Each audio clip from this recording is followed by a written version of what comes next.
Boogie Beatdown coming at you. Paul, Cody, UFC Vegas 116.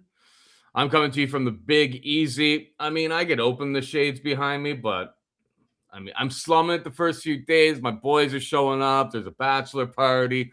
Either way, there isn't really any sort of like beautiful sight on the other side of that. It's like a building.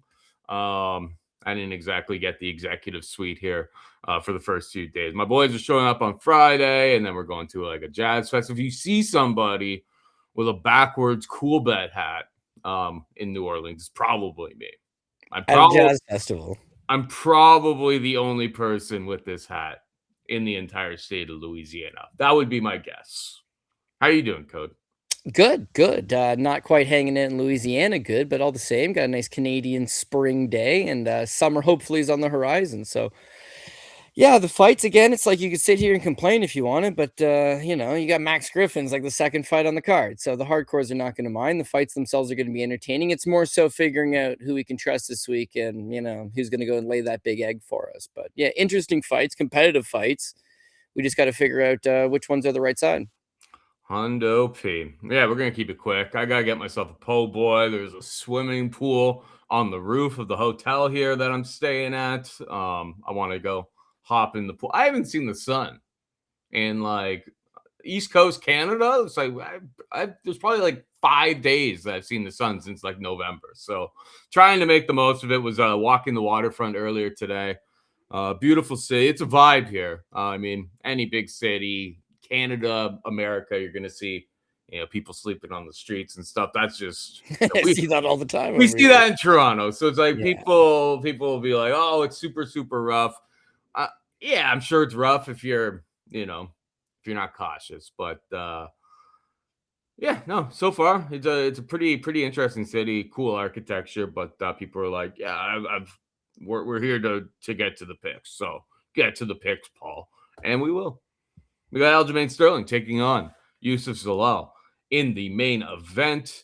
Zalal is a minus 122 favorite. Seems like there's a little bit of action coming in as we speak right now on that. And the comeback on the slight underdog, Aljamain Sterling, plus 102. Cody, who you got in the main event? Yeah, well, this is another main event that's just hard to break down because there's merit to both guys. Both guys, of course, could win the fight, but in the same breath, it's just who can you rely on to really execute the game plan? No one's denying that Aljamain Sterling's fought the way higher level of competition. He's fought the better guys, and if that last fight was any indication against Brian Ortega, he still does have something left in the gas tank. He can fight 5 rounds. His striking, although striking is good. It's just he lacks that big power, right? So it's a lot of touch and go. And then what you've noticed in a lot of these fights is the longer they go, Aljamain does tend to slow down. But the last fight with Ortega's gas tank largely held up. He was a little bit nervous to shoot takedowns on Ortega, which you never love to see considering he's a BJJ black belt himself. If he was confident to sit in Ortega's guard, it's like, okay, this guy could do that to anybody. But he largely just avoided the ground scrambles, avoided going to the mat, and then just used his superior striking and speed to beat Brian Ortega. So I mean, there's evolutions to the game of Aljamain Sterling. He can wrestle, he can grapple, he can strike, he can fight 5 rounds. But at 36 years old, it's like, what's the desire like? And he doesn't compete all that often. And what are the injuries like? He also got like his own rum company, and if you follow him on social media, he's like sipping on rum. He's going to these events. He went to the RAF wrestling event. He's doing some traveling. Like, I'm not saying he's checked out, but at the same time, it's like this is not the biggest fight of his career. He's already won a world title. He's already fought much better guys than Youssef Zalal, and there's no denying that he's probably on the back swing. Whereas Zalal, yeah, this is a huge chance for him to go out there and beat a former champion. This is going to put him in line for top 5, top 10 of the division, and kind of eyeing those bigger fights that are going to get you towards the title. So he's taking it seriously. He trains at altitude. I know you can go back to the Calvin Kattar fight and say, well, he looks tired in the 3rd round, and that may be so, but he'd been finishing guys pretty early prior to that one. Hadn't had to fight into a 3rd round, really. And, he looked a little bit tired. But for a guy that's young, not really shown big cardio issues, people will remember when he fought Ilia Topuria back in Topuria's debut, the 3rd round. It's Zalal's the one with the superior gas tank. I do feel like he probably will show up in good shape, ready to go. So how is the style clash? Well, it feels like Aljamain Sterling could take down Youssef Zalal. His wrestling is better. His takedowns are better, but some of his pre-fight interviews this week, he's talking about how not really looking to grapple all that. Not that he's not looking to grapple. He's saying he wants to submit Youssef Zalal and he wants to prove that he's a better grappler. But he's talking about not wrestling early because he doesn't want to overexert himself early, and that he doesn't expect Youssef to shoot on him early because he doesn't think Youssef's got the gas tank for it. He admitted that he's going to get tired in this fight, but he says, when we're both tired, I'm the veteran guy. I've got the experience. I really love that. What he's probably going to do is try to rely on his striking, but Youssef's very fleet-footed. People call him low volume, but if you're coming after him, he's just moving on his back foot and hitting you. If you're not coming after him, then he's just going to snipe you off from range. But it's a little bit longer, a little bit leaner, a little bit rangier than Aljamain Sterling, and where you could say Sterling has a speed advantage at 36, he likely doesn't have that real big significant speed advantage. So this fight to me goes over 3.5. It goes over 4.5. It goes to decision. I think this thing is going to decision. Neither guy really lacks big fight ending power. Both guys are really good grapplers. But if the grappling negates itself and you got one guy maybe getting some top control and the other guy largely running away, it's just going to bank rounds. As for the straight up winner, I felt like I wanted to go Aljamain Sterling, but it seems to me more like Youssef Zalal is probably going to be the kind of guy that may be down 2-1 going into the fourth. He may be up 2-1 going into the fourth, but I feel like the overall body of work, Aljo will start to tire, and that's where Zalal should start picking up the pieces a little bit. We sit here every week, Paul, and we talk about how the old-timey veteran maybe got too much for that young buck. Maybe it's too little too soon, but sometimes it's not the reality. Later, we'll talk about Davey Grant's fight and Max Griffin's fight. They're fighting relative newcomers, making their UFC debuts, and they're largely betting underdogs who are supposed to lose the fight. Like it's not the easiest going to be an old man in a young man's game. And Aljo just, again, I don't want to say he's checked out. That last fight with Ortega, he looked good. We made some money there. It looked like he was still interested, but you don't really have to go very far to chase Ortega. He doesn't move backwards. He doesn't have a really striking defense. He's not a young man himself. These are the kind of fights that the veterans are avoiding because there's very little name recognition, and it's a very tough puzzle to solve. So, yeah, I hate myself for taking this one because, my heart tells me Aljo can still win this thing, and then that you should go with the veteran, but it feels like it's changing of the guard of sorts. UFC doesn't love Aljamain Sterling. They don't love how he talks about the promotion. They don't love how, he conducted himself as a champion, and Zalal's this new blood that they're looking to promote. So, for me, I feel like the Moroccan Devil gets the win. Therefore, I'm going to take Youssef Zalal by decision. For a best bet, for a smartest play, for you didn't really seem too confident on that. Yeah, I agree. I'm going with the overs. That's the best way for me personally to attack this from a betting standpoint. Yeah, the overs make a lot of sense to me. I did see an interview where Aljo was saying that he's basically just going to try to force scrambles and get that backpack and hold on to the backpack. He's like, I'm fishing for that rear naked choke, but we've seen, it's so hard unless you're like Charles Oliveira or something like that to get rear naked chokes at the top level of mixed martial arts. Everyone knows the defense. You can get that body triangle and then it's, you win that round, you secure that round. That round is cooked for the other guy. There's nothing you can really do from that position. But guys are so good at, fighting the hands and pivoting and making sure that they don't get they don't get any sort of they don't get subbed at the top level. And I would say that both of these guys have proven. Obviously, Aljo has proven that he's at the top level, but Zalal has proven that he's at the level of this at the same level as this guy as well. And the one thing I think is interesting about this fight is Zalal, what he did in that Cater fight. I mean, it cost us a whole bunch of money because Cater never really got going in that fight. I feel like Aljo's too fast for him to just stay on the outside, play that Matador retreat game. Aljo, even though he's a little bit older, a little bit longer in the tooth at this point, I don't think it's going to be as effective as Cater, who's a very plodding type of boxer. I mean, we're talking about guys at 145 pounds, so plodding is relative. It's not plodding compared to a heavyweight. They all are pretty good athletes at 145 pounds, but I just don't think it's going to be that effective to fight on the outside. There will be scrambles. I'll lean towards Aljo, but I'm with you. I think much more likely that we see scorecards here, and the totals are 4.5 minus 185. Fight goes to decision minus 165. They're chalked, but it's probably like a 70% outcome, to be perfectly honest. Aljo's not finishing too many guys. Zalal has submission ability, but I just don't think that submission ability is going to. Aljo never been submitted. Yeah, I'm not That's banking not, on that one. yeah, no, I mean, Zalal's talking out of his ass on that one. Like, I think he doesn't want it to turn into a grappling match because maybe he's worried that he gets a little bit gassed. I think that's why he would be maybe saying that. Like, I'm sure Zalal wants to stand on the feet for as long as this fight lasts. So, yeah, the overs are probably the way I will approach this fight as well. Moving on down, we got Big Norm taking on Joselyne Edwards. Big Norm is a minus 230 favorite. I mean, minus 230 favorite has been a big market move. Holy crap. I was traveling yesterday, so I was like kind of out of the loop on and I was like walking around town today. Holy crap. It was like minus 160 a week ago. We missed the boat on Big Norm here. Cody, where are you at with this fight? Because I was going to pick Big Norm, but I'm like, I think all the edge has just been sucked dry out of this one.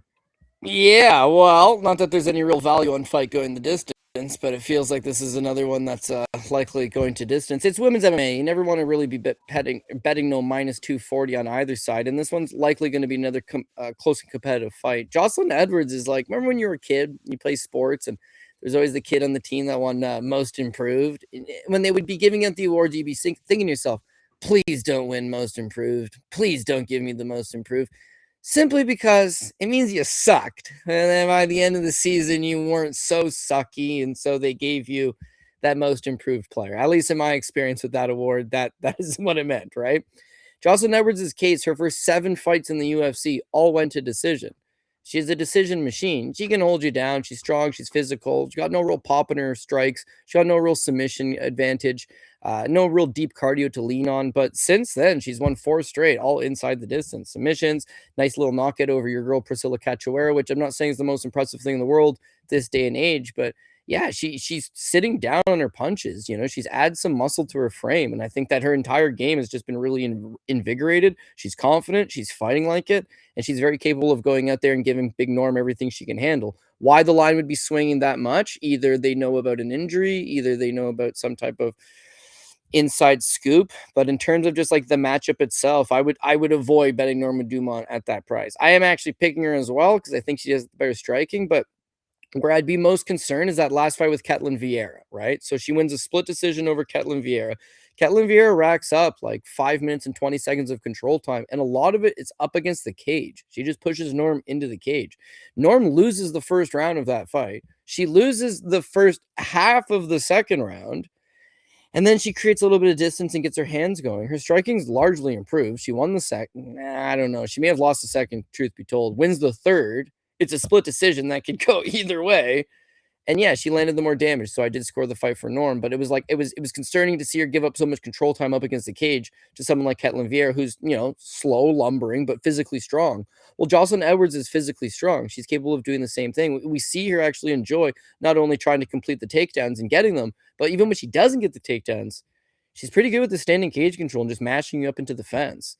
At range, I feel like Norma Dumont's got her, but if this ends up being a clinch warfare type of fight, Joselyne Edwards has got certainly some merit to her.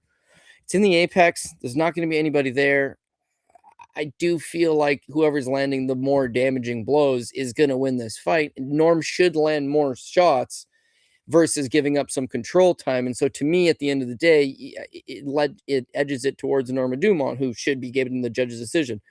But I will say in Joselyne Edwards' last fight against Nora Cornole, she lost the first round and got outstruck. Now, Nora's got some French Muay Thai. She's not necessarily an incompetent striker, good knees in the clinch. It was an opponent that she had fought before. But if you're losing striking exchanges on the outside against Nora, you're going to lose them against Norma Dumont. The difference is that Dumont's big and she's a black belt. So you can't rely on the takedowns bailing you out the way that they did against Nora Cornole, or it was a massive slam, and then eventually she grabs the rear naked choke. But if you can't rely on that, it's going to be problematic. Last reason I did go with Norma as well is that Norma was a pretty good grappler herself. She got 6 takedowns over Jermaine Durandamy, 3 over Chelsea Chelsea Chandler, one over Carol Rosa. And it seems like the last couple of fights against Irene Aldana and Ketlin Vieira, where she's like, I'm down to strike now. So even though she's been striking heavily in her last 2 fights, that grappling is still there. And if she can at the very least negate Joselyne Edwards, she'll win the striking exchanges. She'll win the fight. She showed volume as well in that Irene Aldana fight where you're taking on a Mexican volume puncher and you double her up.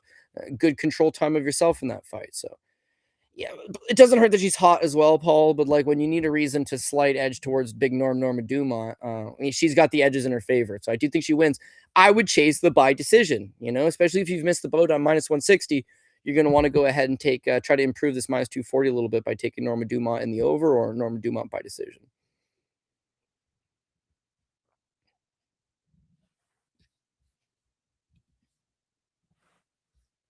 Didn't unmute myself. We have a little bit of a crossing of things here. So sorry, I didn't unmute myself there.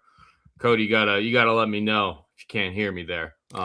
Well, I was waiting for you to answer, and then I thought, I was. You can just leave it up. Don't worry about unmuting yourself. I told you. You said that you could hear yourself. I can't hear myself, and the record seems fine when we're. You don't worry about little Cody. He'll figure it out. I just got a lot going on my laptop here. Usually, I've got my big old screen with like multiple. We're on the road. We're on the road. It's a road edition of a bookie beatdown, but yeah, big Norm by decision. Best price I see is like minus 135. That's how I would attack this fight because I feel like you missed the boat on the money line at this point. Like that big old move, or a few days ago actually. I haven't been monitoring the lines, going traveling and stuff. I haven't been monitoring them nearly as much, but at minus 240, I feel like she wins, but it's like, is there meat on the bone in a greasy chick fight? I will say that like her putting up 159 significant strikes 2 fights ago, that's more volume than you'll really ever see from Joselyne Edwards. The size, Big Norm got the name Big Norm because she used to fight at 145 pounds as well. Would regularly miss 135, coming at 139, so on and so forth. She was always kind of undervalued. I feel like the market's finally caught up that it's just like maybe she's not an elite fighter by any stretch of the imagination, but yeah, the market respects Big Norm now. Well, yeah, have changed. For the points to drop like 80 points that fast, my assumption is that it's actually now going to be Norma Dumont's boyfriend Marco Tullio in a wig that's going to come out and take the fight for her. And at that point, yes, I would also bet Marco Tullio over Joselyne Edwards. But yeah, that's a catch. It's a catch in any world. Big fan of Big Norm in this podcast. All right, we got Alexander Hernandez taking on Rafa Garcia. Hernandez minus 130. The comeback on Garcia plus 110. Who you got? I want to think it's straight up, a very straightforward fight for Alexander Hernandez. The only thing that's given me that little bit of pause is that last canceled bout against Michael Johnson, where he's supposed to fight a 40-year-old Michael Johnson, and then money starts to heavily swing in Michael Johnson's favor, and then Dana goes in the back and talks to them and cancels the fight. So, like, I'm not insinuating he was going to throw the fight, but I'm thinking he was pretty hurt, and then he was, planning on competing with this injury. Someone found out, bet heavy on Michael Johnson. It created a suspect line movement. The UFC investigates, and then they just pulled the fight altogether. Michael Johnson got booked again like a month later. Now you got Alexander Hernandez getting booked 3 months later. So 1, what was the injury? And 2, how bad was the injury? And 3, is it lingering? Are you fully healed? Were you planning on throwing that fight? What was with the irregularity on that line movement? I got questions, but otherwise, I think he matches up really good against Rafa Garcia. Garcia's, true to his Mexican heritage, where it's like he's willing to brawl and he's good inside the pocket. He just chucks bombs at you. The thing is that when you look at Alexander Hernandez's last couple of fights, he's largely improved his footwork. Like he skirts to the outside of the cage and makes you come to him. His fight with Chase Hooper, he kept just walking Chase Hooper onto counter shots because he realized Hooper's going to be hyper aggressive and coming forward. I'm just going to constantly make him work, come to me, plant my feet, and counter. After knocking out Beneil Dariush in his UFC debut, it seemed like this guy had infinite amounts of power, but really he only scored a couple knockout wins over like his next 10 fights over guys like, Mike Breeden or Chris Grutzmacher. So I was like, maybe we overvalued his punching power, but certainly in the last 2 fights against Carlos Jagerfer and Chase Hooper, it's back. He's an athletic specimen. At 155, he's better than he was at 145, being that he doesn't have to cut all this weight. He's 33 years old. He's learned a lot training guys in the gym, training around elite guys in the gym, and is starting to kind of use a veteran savviness to him. I think he's taken down 1 of his last 7 opponents, but it was that Kurt Holloway fight where he got 4 takedowns. He's losing that fight. He's getting outstruck in that fight, and he pulls the takedowns out of his back pocket. So to me, Alexander Hernandez has always been a freak specimen, a really athletic guy who just has confidence issues and can't really tie it all together. He can wrestle, he can strike, he does have power, and yet you've seen him fold up. You've seen him have some issues with durability. You've seen him just mentally collapse before. But I hate to compare him to Charles Oliveira. Charles used to have a little bit of quit in him as well. And then something along the lines or somewhere down the line, he makes those adjustments and starts maybe believing in himself a bit more, and the results start to follow. Hernandez is not going to be a future world champion. He's not going to be a future top 10 guy. But as far as fighting, mid-ranked guys and non-contenders and journeymen, I mean, he's been doing quite fine. Rafa, he's got some holes in his game in that let's say Hernandez does choose to wrestle. It's like this guy got TKO'd by Grant Dawson. Grant Dawson don't TKO nobody. And so if you can take him down and get on top, he's there to get beat up on the ground. And I feel like Hernandez could take that route. But it's more so that Hernandez is going to use his footwork to not evade, but just cause Rafa Garcia to try to make it a brawl and then just don't stand in front of him, counter him some of that power. And that's where Rafa Garcia is gonna fold. Yeah, he's Mexican, but he's shown he's got durability issues. He can get stung. In his last fight against Jared Gordon, he goes tooth and nail against Jared Gordon. Jared Gordon's 40 years old and almost 40 years old, and one time died from a drug overdose. But all the same, he goes tooth and nail for the first 2 rounds against Gordon. Like they're nip tuck. He gets rocked half a dozen times standing. And here's the best part. Gordon got hit by a car 3 days earlier and could barely move. He's like, my back's all jarred. He didn't pull out of the fight and took it anyways. And like the entire time, it's like Gordon can't move. Like, do you think this guy would step off to the side or cut an angle? No.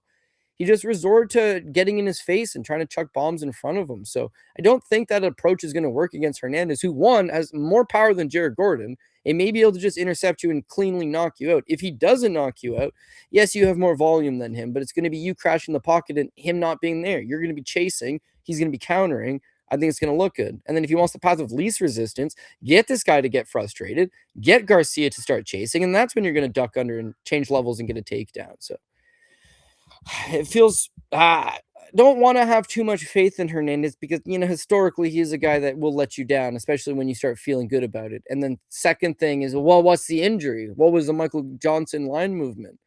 Because, Rafa Garcia comes to fight. He does have superior volume on paper. He's willing to brawl if need be. It's the apex.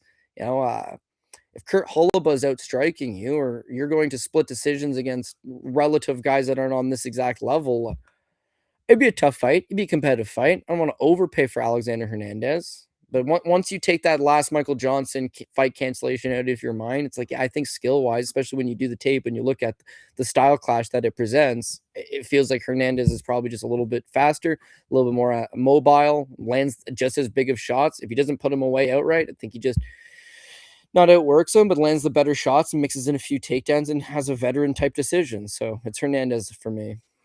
Yeah, I mean, I guess the Holloway decision was a little bit sketchy because he had injured himself. I don't know what the state of his shoulder is or anything like that, but the Austin Hubbard fight was slightly sketchy as well, but 3 years ago, and you got to give him the benefit of the doubt. He was on a bad swing taking those fights.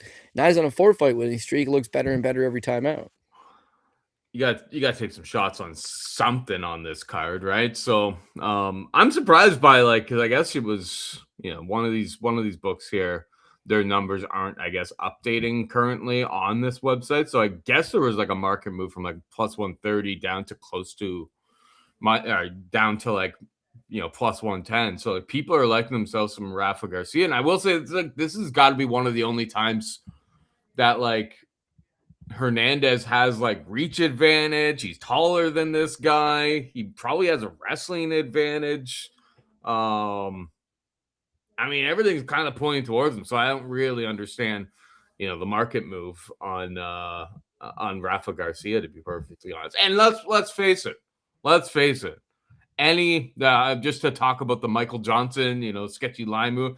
Any Michael Johnson fight after what happened, that second round TKO the last time out, every Michael Johnson fight is going to have a red flag now, because his cousin is held captive or whatever the hell that was. It was just nephew, whatever the hell that was. It was strange, and who knows? Any Michael Johnson fight moving forward, you got to start worrying about any sort of insider stuff going on, I suppose, because it seems like at least the last 2 times he's been scheduled for a fight, something strange has been going on there. So that's all I will say about that. We got my boy Davey Grant taking on Martinetti, Adrian Luna Martinetti. David Grant is the favorite at -125. There's been a little bit of market movement towards my boy David Grant. I was, me, I don't really touch openers and so on and so forth. And I wanted to get Grant when he was like plus 135 or plus 125 or so, like a couple days ago. And I was just like, he's old at this point. Like, he's coming off of pretty embarrassing loss last time out there as well. We just saw Martinetti's opponent Vologden not look great. And he had, fight of the contender series with Martinetti there. So all these things pointed me towards, but I'm like, I'm gonna end up having money on David Grant. I'm sure I will still give the old dog one more chance here. There's no chance I'm going to be betting against my boy Davey Grant. I'm just a little bit disappointed that the market is kind of agreeing with me. I'm not going to get that plus money anymore. But one more for the old man Davey in the tank. I will say that I am getting a little bit worried about like some of these old guys. It's just like, it's a young man's game and the game is catching up with them. Was Davey Grant's last loss a sign of things to come, perhaps? But Martinetti got hit like 100 times by Vologden. Like, it was an absolute war. I don't think, like, if he took down Davey Grant, maybe he could wrestle him. But, like, Davey's got subs to cause him problems, I would imagine, down there.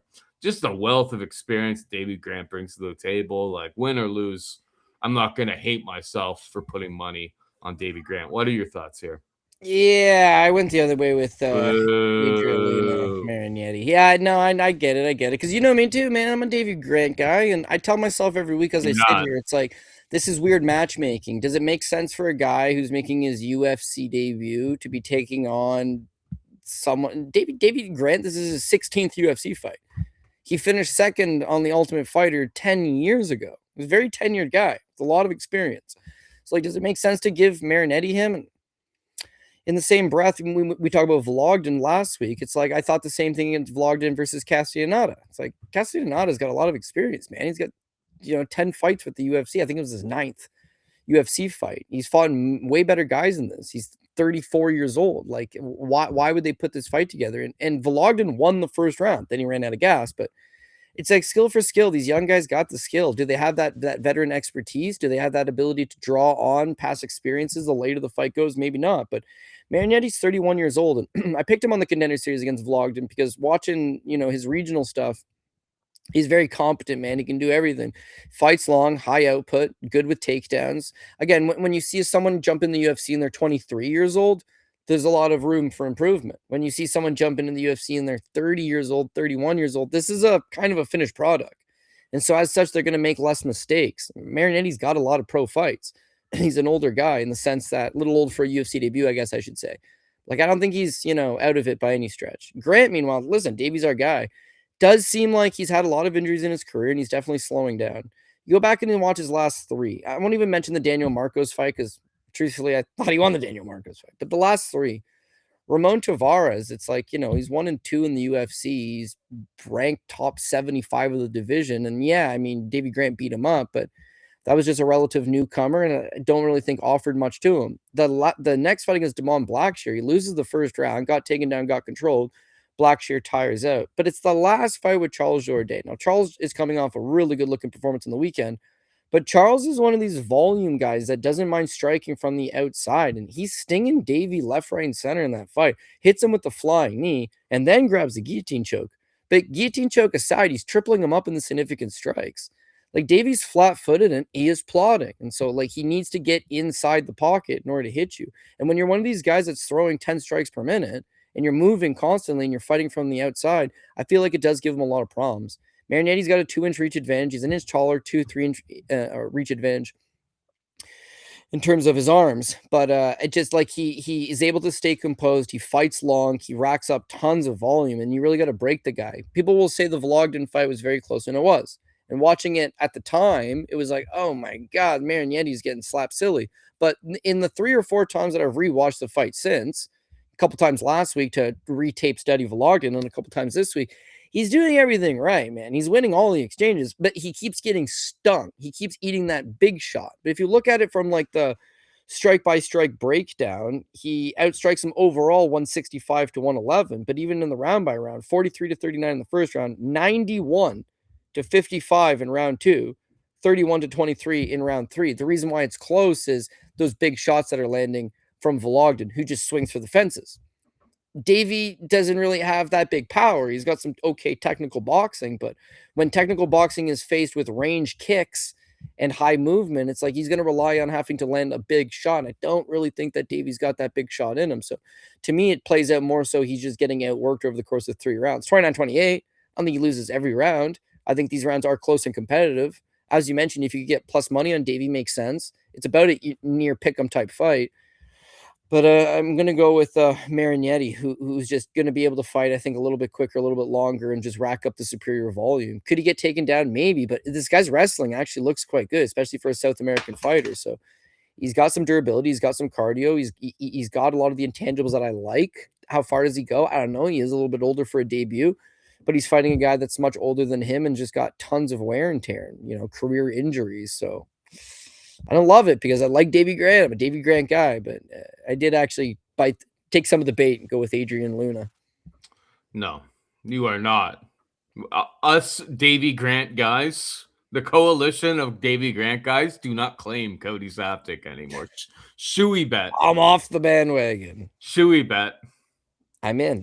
Yeah, of course. I'll take a shoe. This is a fair one. We don't have to worry about the size of the drink, anything like that. Moving on down. And yeah, there's Caesars Casino. I'm sure Davey Grant will be on some tickets, but it's for me. I mean, if there was any sort of week for me to not be as gung ho about betting, I probably won't be able to watch these fights because we're going to be at a music festival and drinking and all of that. I mean, I feel like this is the card if you were going to miss a card that like I'm not killing myself for having to miss it. Yeah, I'll just leave it. It's going to be a tough sell to get people to go watch UFC Vegas 116 when Bourbon Street is calling our name, I hear that. Yeah, it's just the way the cookie crumbles. But we got Montel Jackson taking on your boy, Raoni Barcelos. Montel, a minus 175 favorite to come back on Raoni, plus 150. Who you got here, buddy? Yeah, so, I mean, similar with Davey Grant, I was a Davey Grant guy. I've been thrown off the bandwagon. I just got the letter in the mail. But, yeah, it's like, just because I'm a Davey Grant guy, I can't blindly bet him. Well, I am a Raoni Barcelos guy, and I will randomly bet him. I have to buck down on one of my boys, Paul, and it ended up being Raoni. I can see him losing this fight, being that he's getting older, man. This guy's getting closer to his 40s. It's a division that's predicated on speed. He's taking on a guy in Montel Jackson that absolutely cracks. And yeah, I wouldn't say that Raoni Barcelos is chinny by any stretch, but he did get knocked down by Collar Phillips. He did get knocked out by cousin Umar Nurmagomedov. And you have seen him get rocked in a few of these fights. He's giving up like, you could look it up right now. It's a 7-inch reach advantage or something crazy like that. So yeah, this doesn't necessarily bode well. You're taking on a younger guy who is a lot bigger than you, sufficiently hits hard enough to knock you out. And then if he doesn't knock you out, he may just be landing these bigger shots. In terms of mixing up the takedowns on him, it's like he's got some pretty stout grappling. It's It's hard to bet against Montel Jackson, but I've done it before, and I've done quite well with it. For the basis of he doesn't throw enough. He is the lowest volume guy you will see. According to Fight Metrics, he lands a little over 3 strikes per minute, but it's super deceiving because when he wins, he may land 30 or 40 strikes in that first round, right? But it's anything that goes past the first round, he just waits way too much. Now, you used to see it back in the day all the time, these guys that would fall in love with their power. And as such, they knew, I just hit you with one clean shot, you're going to get knocked out. So they spend all fight waiting for the one clean shot. He does have a proven track record. He knocked out Dumont Blackshear, who's hard to take out. He's got a win over Ronnie Yaya. He's got a win over Jesse Strader. None of it's super spectacular, other than Blackshear, I suppose. But more so, he does actually have a lot of power. Anybody that's ever met him will attest to he's got the biggest hand. Very, very strong guy. Would do the UFC grip test challenge. Do exceedingly well. He's a physical specimen. Heavyweight glove, apparently. He is an absolute specimen in every way, other than either he's worried about his cardio or he just doesn't have the ring IQ. He doesn't have the self-awareness or the situational awareness to know, I think I'm losing this round. Not because I'm not doing good, but just because I've hit that guy 10 times and he's hit me 12 times. Like, it's just thin margins. So when you watch him versus Daniel Marcos, like, Marcos gives him one hell of a go. He does get 3 takedowns, which is nice. But also just neither guy's throwing anything. So it seems very close and competitive. He beats Marcos, but it's not exactly that smooth of a fight. The very next fight against Davidson Figueiredo, that's where we bet some Figueiredo plus money, being that Figgy likes to fight really low volume. It's just the one punch that he does throw is like a nuclear bomb. So if you land 6 on him and he lands 6 on you, he'll probably have the big shot of the round and can edge these rounds. Not only that, former flyweight, sure, but, crafty with his wrestling. Can maybe mix in a takedown. That's all he did. He threw a handful of punches and mixed in a handful of takedowns. By round 3, you could see Montel was waking up like, oh, man, I need to start doing more. But by that point, you've lost the first 2 rounds, man. You can't keep doing this. So you look at the Marcos fight, you look at the Figgy fight, you go back him versus Julio Arce prior to the knockdown, it's very close and competitive, and it's low volume. Him versus JP Buys, it's one of the funniest fights you'll ever see in your life. It went 15 full minutes. He went 15 minutes with JP Buys. Not a good look. He landed 25 significant strikes. 4 of them scored knockdowns. And you still didn't take this guy out? Not because you couldn't, because of the sense of urgency. He just lacks the sense of urgency. The old cliche saying is smelling the blood in the water. This guy's a shark and he's going to start circling. Well, that's not Montel Jackson. By the time he smells the blood, you're either already unconscious on the canvas or he's let you off the hook. So what makes me worried about betting it this time around, instead of just rubbing my hands together and saying he's going to do it again, is that this could not be lost on him. Sure to God, his coaches, sure to God, the fans, sure to God, everybody is telling him, you just have to be a little more active. And if he comes out here against Barcelos and he's a little more active, it's going to be a close fight. Or he can just outright win the fight. So you're telling yourself, well, this is what he's done in his past couple performances, but could he change that? Yeah, he could. In Raoni's case, it's like Raoni is just so serviceable. He was a former national team member for Brazil in wrestling. He's a Brazilian Jiu-Jitsu black belt, got really tight technical boxing. The guy's very well-rounded. So when you watch him fight a guy like Peyton Talbot, if he knows that the path of victory is to out-wrestle you, he'll just use that. And in Ricky Simone's case, maybe I'm not going to out-wrestle Ricky Simone consistently, but I can outstrike him. He finds a path of victory and goes to it. The thing with Montel, though, is what's the path of victory? Is outwork him. You need to keep up high volume. Ronnie's a little bit older, and Ronnie's a little more of a sharpshooter. And being that he's at this much of a reach disadvantage, he's going to be fighting from the outside. He's going to constantly have to explode to get inside the pocket. That's going to be taxing. The more tired you get, the more your hands drop. The more your hands drop, the more you're open to getting hit clean by Montel, and that could spell disaster for him. So I could talk myself on circles. I know it's not a great idea to bet Raoni Barcelos, but he's been overperforming. When he comes in, he generally cashes some good value. And yeah, he's a savvy veteran that finds the path of victory. He does the tape study. He's very aware. So what's the path of victory against Montel? He knows this. Keep up a high volume. But that causes you to have to make more mistakes because you need to throw more punches. You're opening yourself up. Montel is good if you don't throw anything. He don't throw anything. If you try to land 100 significant strikes on him, well, then all of a sudden he's probably going to land 75. If you land 30 on him, he may also only land 20. So the path of victory is make it a dogfight, and he doesn't fail in dogfights. He fails in slow-paced fights where he can't read the writing on the wall that he's behind the 8 ball. So I got Raoni Barcelos because I'm a diehard Barcelos fan. I love the guy, my guy. I have turned my back on him a few times in the past, and in those times he overperforms and does really well. Learn my lesson. This is my dude. But yeah, do I put him on the top ticket? Do I put him on the top 2 lines? Like, no, I don't really have any type of real faith as much as I think that there's still a bit of value there, and Raoni just finds ways to win. So old man Barcelos for me one more time, Paul. Yeah, I can see a world where Barcelos gets his head knocked off in the first round, trying to close distance. Montel's super, super dangerous. But as the fight wears on, like if you bet Barcelos, one, it may actually be wise if you were able to watch the fights live. So it's like I'm not even going to be able to watch the fight live this week. I won't be live betting like I usually would. It may be wise to like just make sure that you don't get black sheared in this situation. Like I could definitely see that type of situation. Trying to close that distance, figuring out that distance, figuring out that range is going to be a bit of an issue for Barcelos because like I'm not sure who he's training with, but it's like there's just not too many guys with this frame that would get you prepared for Montel Jackson. Super, super athletic. But yeah, I mean, all the same points that you kind of said that like the volume's just never really there for him. I think Barcelos can kind of dig into what Davison did, which is mostly just wrestle, hold position, win minutes, hold minutes, stay busy enough to not get stood up.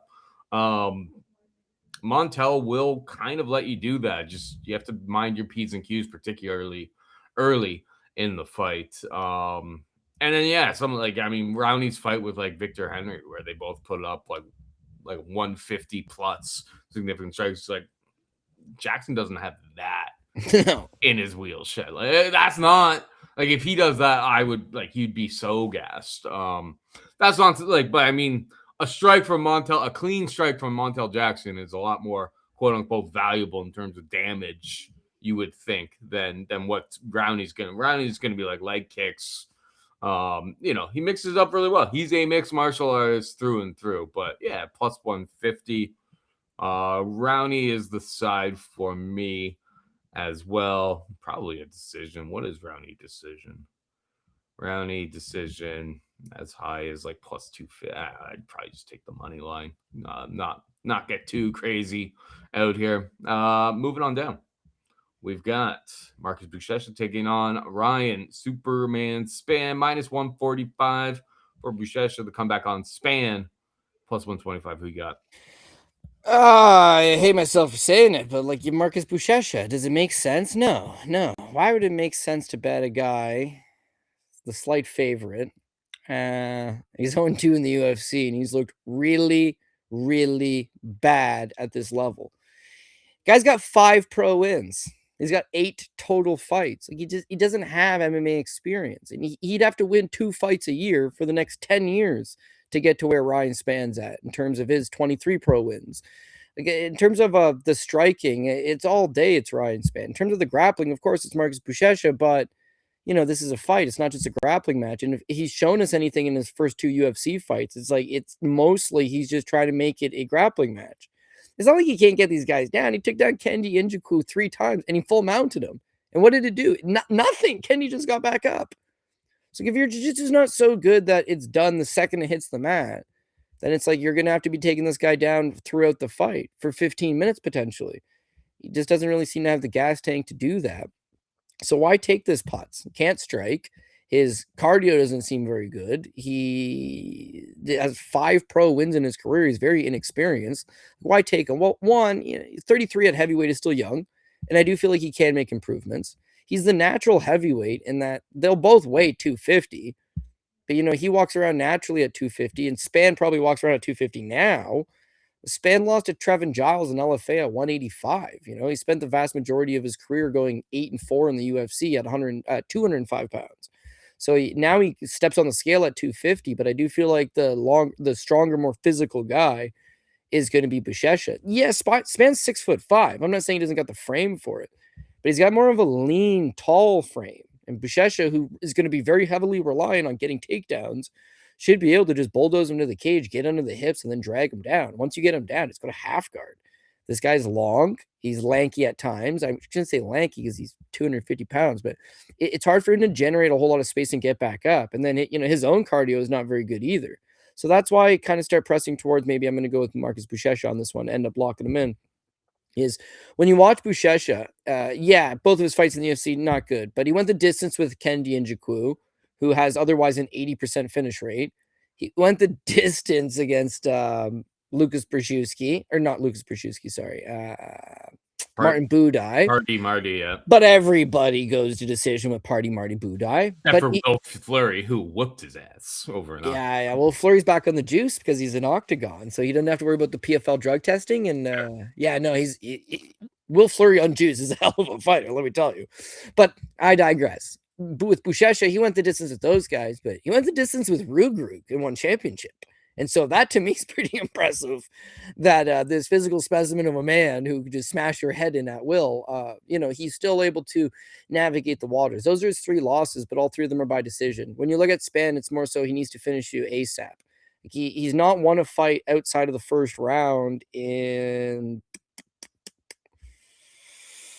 7 years, I'm pretty sure it is. 7 years since he's won a fight outside of the first. 4 of his last 5 wins are by guillotine choke, right? You got a nasty little guillotine choke. And if he catches you, he's going to catch you in the first round. So herein lies the problem here, is that he's probably not going to submit Marcus Buchecha, especially with a guillotine choke.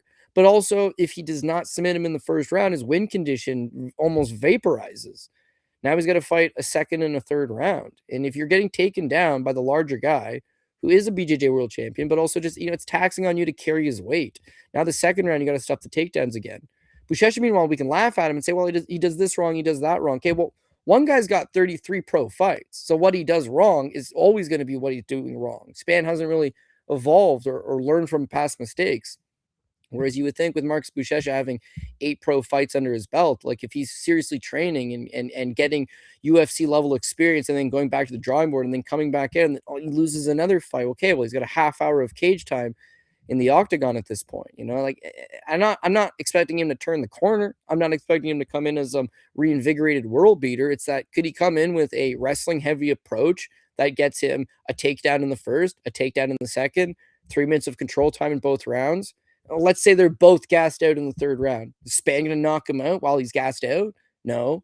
So just go hard early. Listen, it's not going to be an entertaining fight if Buchecha does what I need him to do, which is just staple him to the mat, take down the clock, let him tire out. Second round would be easier. Third round, avoid if you want. I don't care. Not going to be pretty.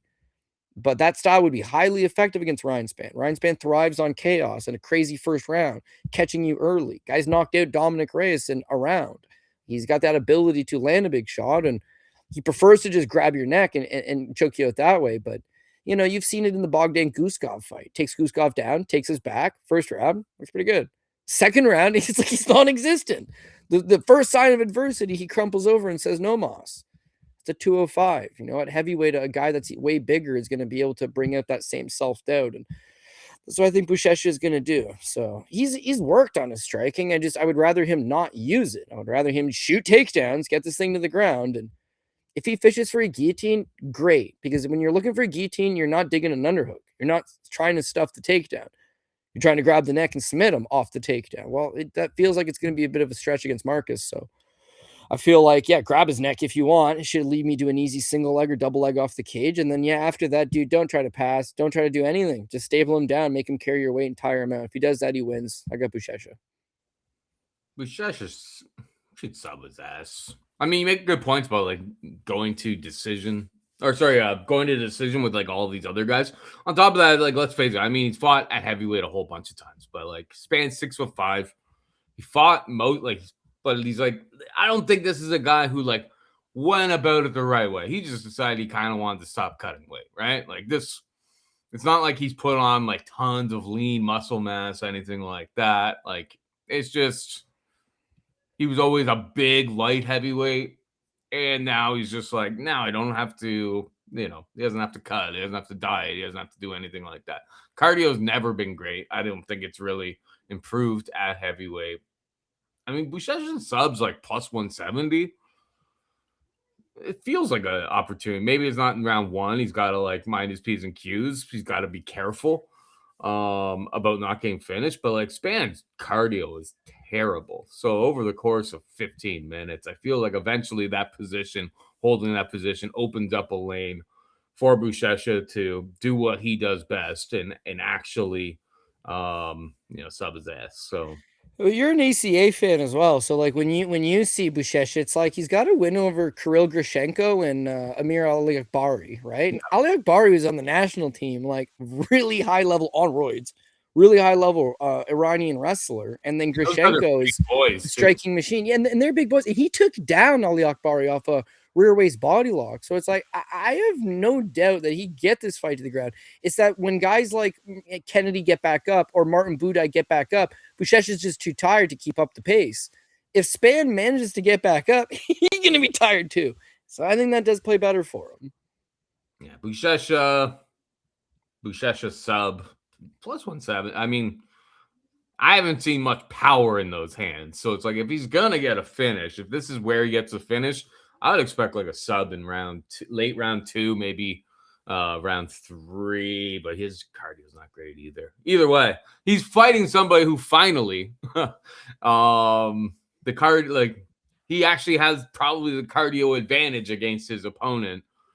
He has to be careful in round 1 when Spann's kind of dangerous. But I mean, it's not, as you said, Rugrug. Rugrug's an absolutely terrifying bowling ball of a man if you're not familiar with him. So he ain't going to be scared of Superman Spann, I'll tell you that much.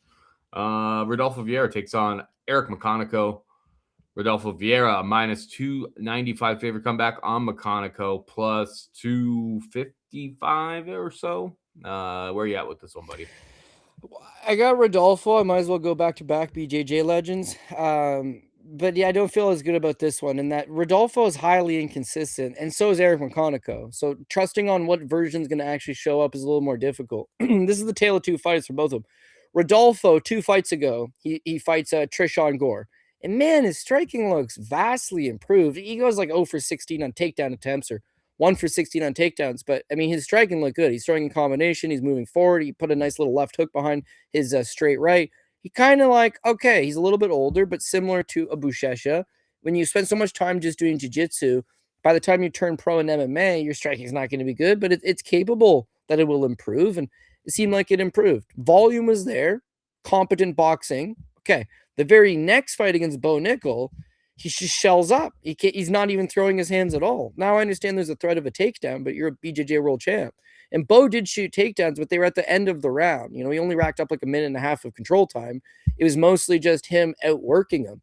And when you talk about tale of two fighters, Bo barely can strike against Paul Craig or, RDR. And all of a sudden he's a Golden Glove boxer against Rodolfo Vieira. So it's hard to say because this fight's going to have a lot of striking exchanges in it. It's like, okay, well, the competent Rodolfo that's capable of landing 60, 70, 80 significant strikes and moving forward is just going to put pressure on McConico, break him down a little bit, mix in some takedowns, get some control time, and win the fight.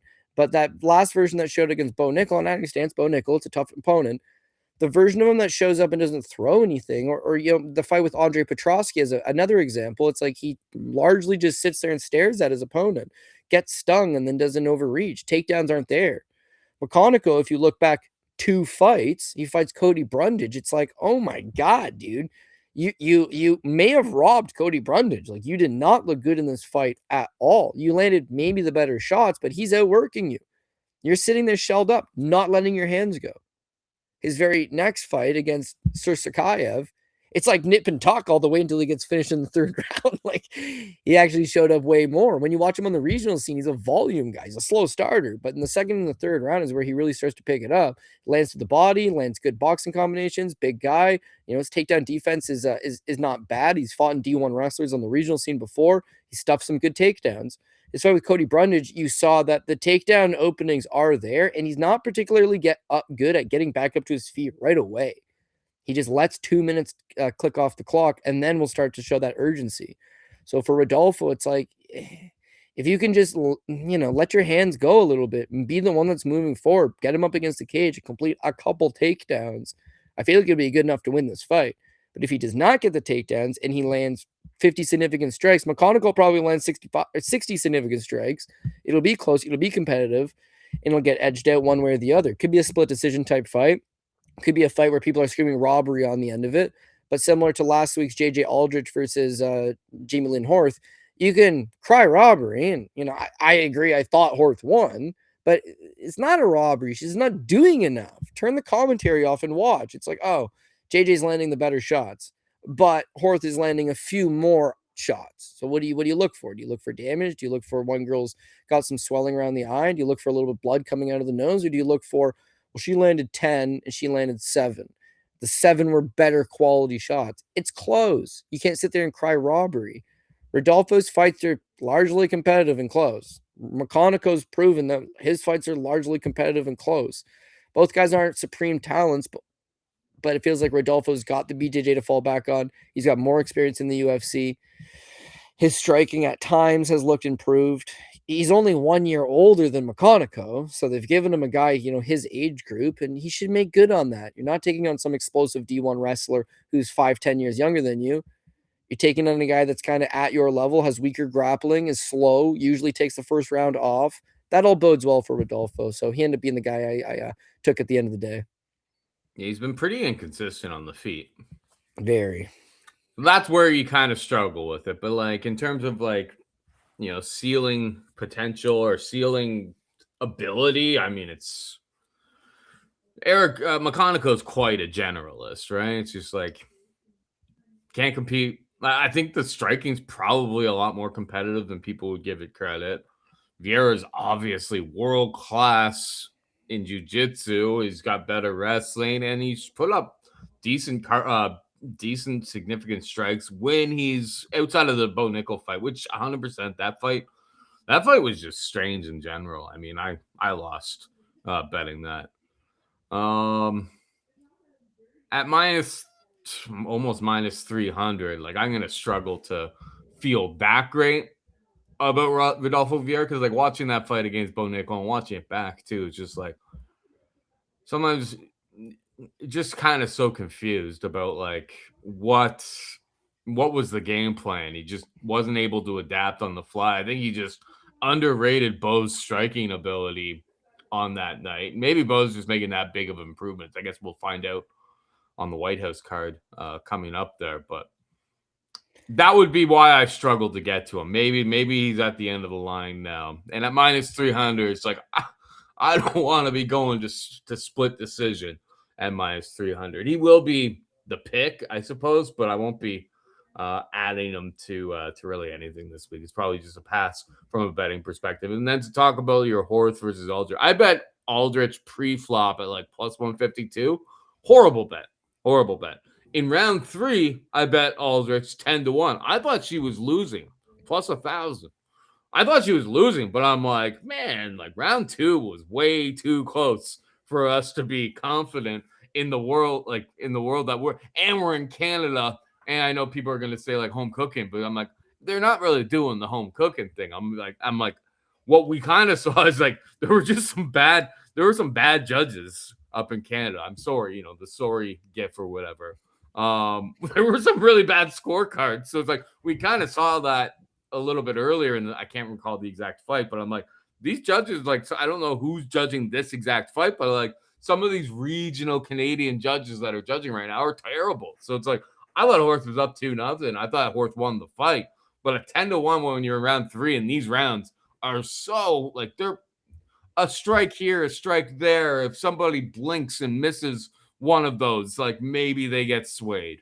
10-1 was a great bet in the live markets. Whether you win or lose is just like, I was betting on the fact that the judges are more than 1 in 10 likely to kind of mess this up. Like those rounds were way too close for those types of numbers. So that's, I guess, me just patting myself on the back. But yeah, I mean, Rodolfo's the pick. What is Rodolfo's sub? Probably short. Plus 200? Seems too short for me. He doesn't really like I don't know. He was subbing guys when he first came into the UFC, but since then he just seems to be, again, he fall in love with his striking. All of his fights now, he's largely looking to strike, but he shows a 21% takedown accuracy. His fight with Tresean Gore, he went 1 of 14. His fight with Andre Petrosky, he went 1 of 11. His fight with Chris Curtis, he went 0 of 20. So he has to rely on his striking a little bit because he can get the fight to the ground. And I think this one he may be able to get to the ground, but I think, and you illustrated the same points, if he does not get the fight to the ground, like him and McConico are the same height, but Aaron McConico's got a 4-inch reach advantage. And is anybody confident that if this guy sits on the outside and just sticks that jab in the right hand, keeps it basic 1-1-2, 1-1, 1-2, 2-punch combinations at most, that Rodolfo is going to do anything about it from the outside? Maybe not. So minus 300 is not a great price tag. The submission, it's like, yeah, take him down, submit him. Let's do that. I don't know that he really is that effective, or maybe it's just too tiring to get the takedowns and get the position. He's a weird case, man. He's got a lot of talent, but what version of him is going to show up is a little tricky. It is tricky. It is tricky to kind of think about. I mean, it's a straight up pass for me. I'll pick Rodolfo Vieira. And I will say, yeah, with that last fight, Bo Nickel, it's like, correct me if I'm wrong, but like McConico's a southpaw, Bo Nickel's a southpaw. Maybe he just has really bad reads on southpaws. I don't want to let a minus 300 Rodolfo Vieira at this stage in his career in a fight that very well could end up being a very, very tight split decision. I'm not going to let it ruin my week down here in the Big Easy. So he's the pick, but I'll leave him off the card. If you're interested in more stuff, Cody and the crew doing a whole bunch of regional stuff this week. I'll be paying attention to what the boys are putting out there, building some parlays, trying to make some money down here to squander it. You can only go over the board with $10,000. I didn't bring $10,000 cash down here, but I'm hoping to leave with $10,000. Of course. I would like my whole vacation to be paid for. That's the dream. Rodolfo Vieira will not be part of my dream this week. Moving on down. It's history. History is being made here, Code. We got Jackson McVey taking on Sedriques Dumas. McVey is probably the favorite. Minus 190. Comeback on Dumas is plus 165. It's history because, like, let's face it, Cody. The loser of this fight, I think, probably deserves to be on the Mount Rushmore. Or at least in Mount Rushmore for worst fighter on the roster, considerations.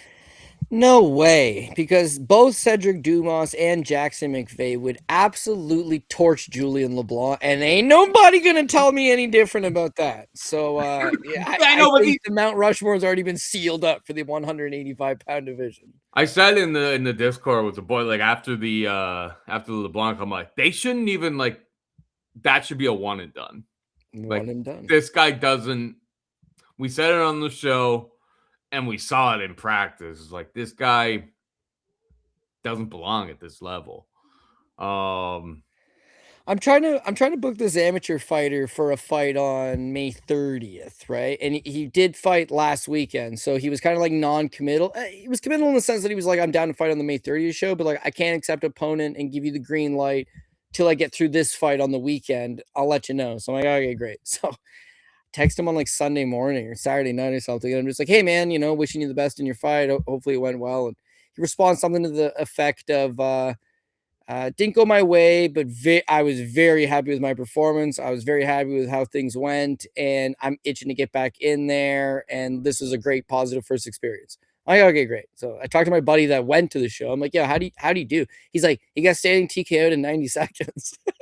So I was like, man, he told me he was like super proud of his performance and how he held himself together, and he got standing TKO in 90 seconds. People are usually disappointed off that. Well, to be a fighter, you can't be a realist, because realistically, you ain't want to be a fighter. And if you're a pessimist, this ain't for you, because why would you want to do this? You're a pessimist. Well, there's no good to this. you got to be one hell of an optimistic person to be like, yeah, I'll strip down to my shorts and fight a guy in front of 10,000 fans. Or in this case, it's the Apex, so 10 fans, but all the same. And then you're only getting half your money, and you got to somehow beat this man to a pulp in order to get the second half. And he's allowed to poke you in the eye and kick you in the junk at least 2 times. And depending if Jaron Vallel's reffing or not, he potentially gets 3 more cage grabs as well. So it's like, you got to really think that the stars are aligning for you to confidently want to jump in there and do that. And Julian LeBlanc's case, he's that guy. He's optimistic where it was like, well, I got the octagon jitters out of the way. Wait till you see me next time. It's like, I don't think there's going to be a next time, dude. But if there is, it ain't going to go as good as the first time. And the first time didn't go very good. So Jackson McVey, I'm sure he's low on confidence. Cedric Dumas, I think he's, like you said, Paul, I think he's a dumbass. The guy's hiding in a dog crate between camps to try to avoid the feds. I don't know why he's on the roster. I don't know why they put up with his antics. His fights are no good, and yet here he is. I would say someone's O has got to go, and that both these guys, one of them is going to have to win a fight in the UFC, but Cedric Dumas got 3 wins in the UFC, if you can believe that. As crazy as it sounds. So who's the pick? Pick for me is Jackson McVey. Don't like it. Don't like it at all. I really can't go Cedric Dumas, right? I get that he's a plus money, but I don't see anything to his game. When he first debuted, it's like, okay, he's got some functional kickboxing, decent little body kick, and of course, he does like to grab that guillotine choke.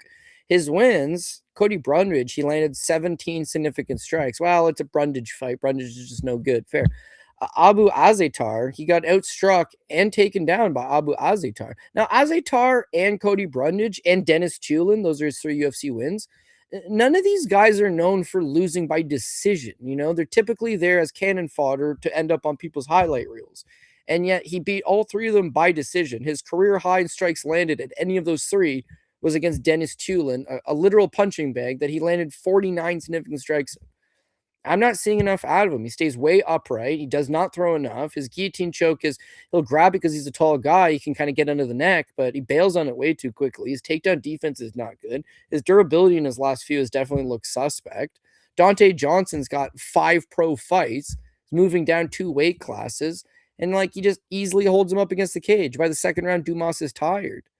Johnson's got 5 pro fights. He's a little ball of muscle. You would have to use your veteran savvy to drag this guy out and take advantage. And he couldn't muscle him. He spent the whole fight up against the cage, never let his hands go. And then he's tired. As soon as he's tired, he gives up the choke. His fight with Mikey O just gets the jump on him, quick start. But as soon as he hits him a few times, you just see Cedric Dumas hit the canvas. I would say that Jackson McVey is most definitely the easiest opponent he's had in quite some time. And Jackson McVey, it's hard to say what he does well, because when you watch him fight on the regional scene, he loves to just punch his way right into the clinch up against you, up against the cage, and really just lean on you and get quick finishes. But they're all against very low level of guys. In the UFC, his first fight with Bruno Ferreira, he just gets tossed down to the ground immediately and then gets caught in the armbar. But his last fight with Zach Reese, although he loses, it's a comical way to lose a fight. He showed some give, he had some decent cardio at points. He was pushing a pace. He was landing some good shots. Guy's 6'4" with a 77-inch reach. So when he ends up in the clinch, he's really good at wearing on you. And of course, his volume's not terrible. How he loses this fight is probably, get caught in a guillotine choke, but it's not like standing guillotining a guy that's 6'4" is an easy task. I would say that McVey maybe has cardio issues, but Dumas certainly does. In terms of volume, Dumas doesn't have any volume, and McVey's at least willing to go out there and throw down a little bit. So you're going to pick up his first UFC win, as crazy as that may sound to some people, and it's going to come at the expense of Cedric Dumas, who I'm sure they'll keep on the roster to rematch Cody Brundage after he loses his next fight. Why they keep these guys, but they cut Pedro Munoz wanted out. Shamrock's kind of a bum, but Shamrock's better than these guys if you're looking at it skill-wise. Why sign a Julian LeBlanc? Why keep a Cedric Dumas? Why keep getting Cody Brundage more fights? What's the point of any of it? They're not high-level guys. The fights are not particularly good, but they're company men. You call them and say, I got to fight for you in 2 weeks. They say, yeah. And so I'm sure there's some goodwill that's built up, and, they get favors. But you can give the guy the worst guy on the roster, and Jackson McVey might be the worst guy on the roster. You can give him the worst guy. He's still not going to shine in that matchup.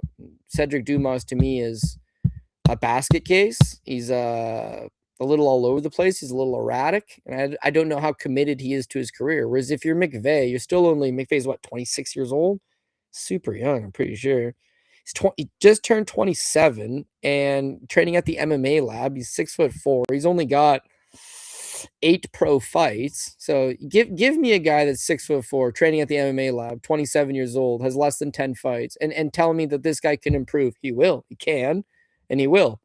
Cedric Dumas, you know who he is. He is who he is. You know his limitations. He's not going to break through them anytime soon. So I take McVey. Do I like that money line? No way, man. No way, McVey. But I'm actually going to play it. So it just proves how stupid I am, I guess. Yeah. I'm probably not going to play it. There's a lot of stuff on this card you could avoid. A lot of stuff. I mean, and I'm on vacation, and obviously, full disclosure, it's like I'm way less, like, I've done way less research this week flying down here.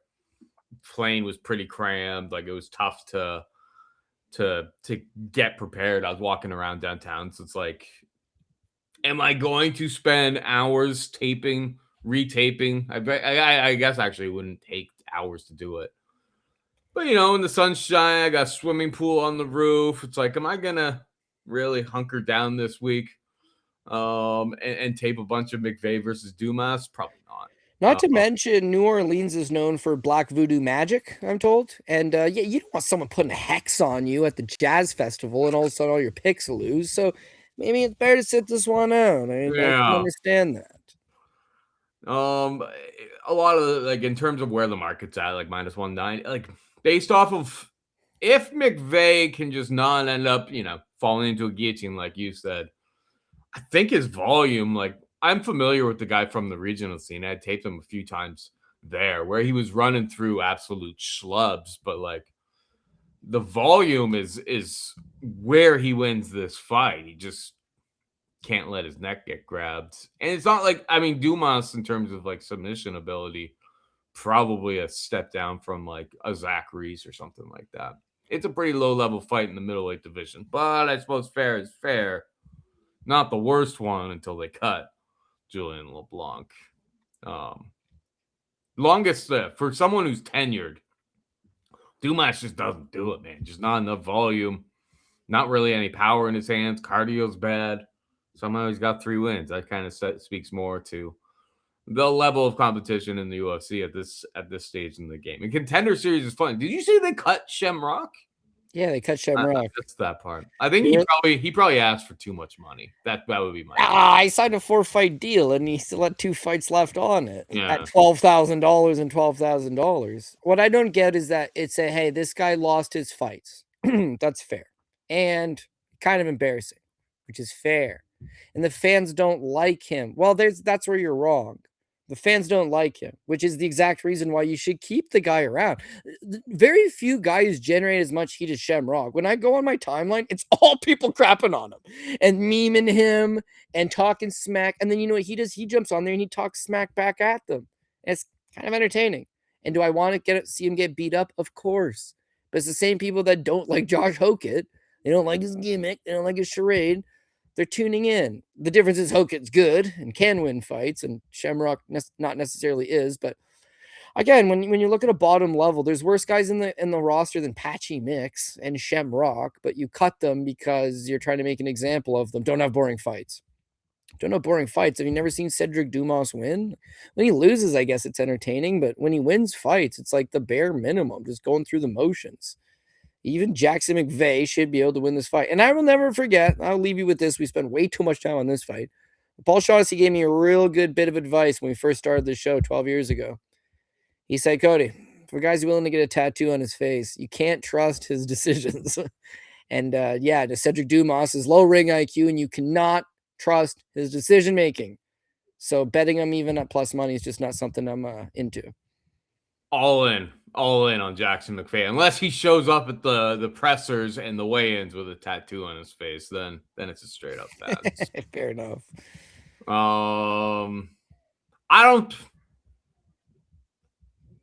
will say that doesn't even just extend to just fighting. It's just like in real life, anybody with a tattoo on your face, and if you have a tattoo on your face and you're a great guy, that's fine. But just be known that like the world has certain reservations about you. Like if Aaron Tao rolled up on you, right? With I know he's Maori, Maori. as people will say, as white people will say, but Maori is how they would kind of say it over there. And it's like warrior culture, everything like that. But it's like if that guy rolls up on you, it's just like I'm sure he's probably actually a pretty nice guy. But like if he rolls up with you with that freaking tattoo, you'd be like, okay, this guy's seen some shit. Like you would definitely be thrown off. Face tats are serious, man. Anyone with a face tat, I'm kind of scared of you. This is true. That's just the fact of the matter, and limits the amount of jobs you can get in real life. So it's like Dumas needs this because, like, let's face it, guy's been arrested multiple times. What happens to him if the UFC is not around? Like, it's not good. He's probably getting arrested again. Well, he gets arrested when he is in the UFC. So, I mean, what's he supposed to do without the UFC? He needs this more than Jackson McVey because Jackson McVey's kind of funny, has a really good Trump accent. Like, he got a great head of hair on him too. It's like I'm sure people would like to root for him, but you got to win fights, man. Is the bottom line. 100%. All right, let's move on. We definitely spent way too much time on that one. We got MBS taking on Michelle Montague. MBS is the underdog at plus 330, Montague minus 400. Your thoughts here? I really got thoughts on it. Like Michelle Montague, when she was fighting for PFL, looked a little bit mid, had some close fights against girls that really not on this level. And that was 2022. So 3 years ago. Can you improve? Yeah, absolutely you can improve. But I just don't know that I rate her all that heavy. And then her debut against Luana Carolina, yeah, wrestling looked good. I mean, she's strong, she's physical. If she was able to replicate that same game plan and get takedowns here against Mayra Bueno Silva, I think that is the path of victory. She could get takedowns and make it look easy too. But also, when you're looking at back class, you got a fighter in her second pro fight against a former title challenger, girl that it's a no contest versus Holly Holm, but had a submission win at one very brief point in history over Holly Holm, and then fought Raquel Pennington. Won the first round against Raquel in a world title fight. Second round, I don't think she won, but it was competitive, and then just falls right apart. And to me, that's kind of been it. People will point to, well, she tested positive versus Holly and got turned to a no contest, but it is Adderall, like for her ADD. Just like Jasmine this past weekend fighting with that Zyn pouch, the nicotine pouch. If that's what it was, it could have been a caffeine pouch too. Let's be real. It is a performance enhancer, but if you're going to lose the fight and then blame it on my opponent on that nicotine pouch, it's like a sad way to blame a loss. I don't know how much I rate that really helps her all that much, but since that no contest, she got no cardio. It's like maybe the Adderall. I'd take an Adderall before myself, but it pops you up with lots of energy. Maybe it's got her super sharp and focused and she's able to concentrate for the 15 full minutes. But without it, yeah, the Raquel fight's a 5-rounder, so you give her a pass there. But the later it goes, yeah, she falls right apart. The Macy Chason fight, she gets drubbed in the first round. Big old nasty cut opens up. By the second round, she's tired again. Jasmine Jasudavicius took her down. She had nothing to offer in the takedown defense. She had nothing to offer in her get-up game. She's a Brazilian Jiu-Jitsu black belt. She had a submission win over Holly Holm, up a weight class. Nothing to offer. And then her last time against Jacqueline Calvacanti, no wrestling, right? And also just very slow. Like when you watch her throw punches, she's one of the slower girls in the division, if not outright the sport. The UFC, I should say. Of course, the regional scene's got plenty of slower plotters than her, but Mayra Bueno Silva just not landing on the target. When you look at her 5'6" with a 66-inch reach, taking on a girl that's 5'9", it's like Michelle's way bigger than you, and she's gonna lean on you. And I wouldn't say she's as good of a wrestler as Jasmine Jasudavicius, but she's much larger and probably will complete takedowns. She doesn't get takedowns, she's gonna lean on you against the cage. If she's not leaning on you against the cage or taking you down, she's going to be controlling the outside and probably just ever so slightly outpointing you. It's a women's MMA fight, and I expect it to be close, and I expect that it'll likely go to decision. But it feels like size, little bit of youth, considering she's 2 years, but it's more so just like the wear and tear. And then Bueno Silva, she looks mentally checked out on her way out. She's not physically gotten her hand raised in a fight in 4 years when she beat Lena Landsberg by submission. It's just it's not enough to suddenly say, oh yeah, they're motivated now. Oh no, they know they need to win now. Oh, they figured out a way to slip the Adderall into a pouch and use it between rounds. I don't know. I just don't think that it's, the time to change much around. So, yeah, I got Montague. As much as, again, I don't really rate this girl. Even though she's only 2 years younger, she's only got 7 pro fights. She got half the pro experience of Bueno Silva. But that being said, it's like she's shown a little bit more recently, and even with less fights, she's got a little more in the tank. The size to me is going to be a big difference maker, and just lean on this girl. The first round may be very competitive, but the trend with Bueno Silva is she's okay for the first round. Second and the third round, she completely evaporates, and when that happens, that's where you'll really start to see Montague pull away ahead on the scorecards if she can't, force a cut stoppage or get on top and ground and pound, or I don't know. I wouldn't think she submits her, but if she's 1 foot in, 1 foot out, and you're on top for a prolonged period of time, dropping elbows to open the submission up, then of course it's possible. So I got Michelle Montague, but again, it's like there's a lot of fights on this card. I got a pick, but which ones are you really locked in on and confident on? And it's difficult to say. I'd rather mix up multiple leg parlays from, like you mentioned, a lot of regional scene stuff going on this weekend, and just take 1 or 2 of the best fights from each card, as opposed to opening yourself up to this 13 fight Apex card with a lot of 50-50 dicey matchups. The money line is where it's supposed to be. It reflects the proper winner, but also not enough meat on the bone to cause you to take the winner. So you look at the dog, and the dog's no good, and you don't want to get behind them either. So Montague for me, but yeah, another one that I'm just a little hesitant on pulling the trigger all the way on.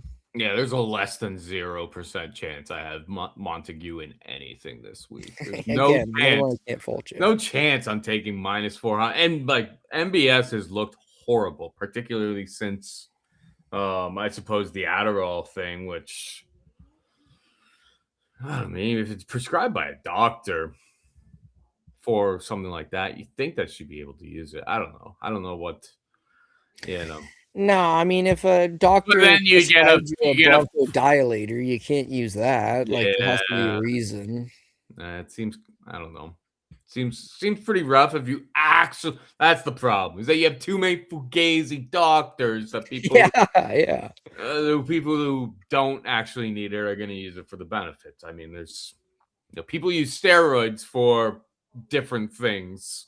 You can't just be like, well, my doctor said I can use steroids. It's just like, yeah, your doctor, it's Dr. Nick from The Simpsons. Like my dad's buddy Luke, I won't give away his whole name, but anyways, Luke trained horses, drive horses. This is the training part of his career. And he had this horse that just would get in the barn and would just be like, let's go. And it would sit in the paddock and it would froth at the mouth and it would get real sweaty and it would bounce from side to side in its stall. And then they'd say, okay, go to the track to race.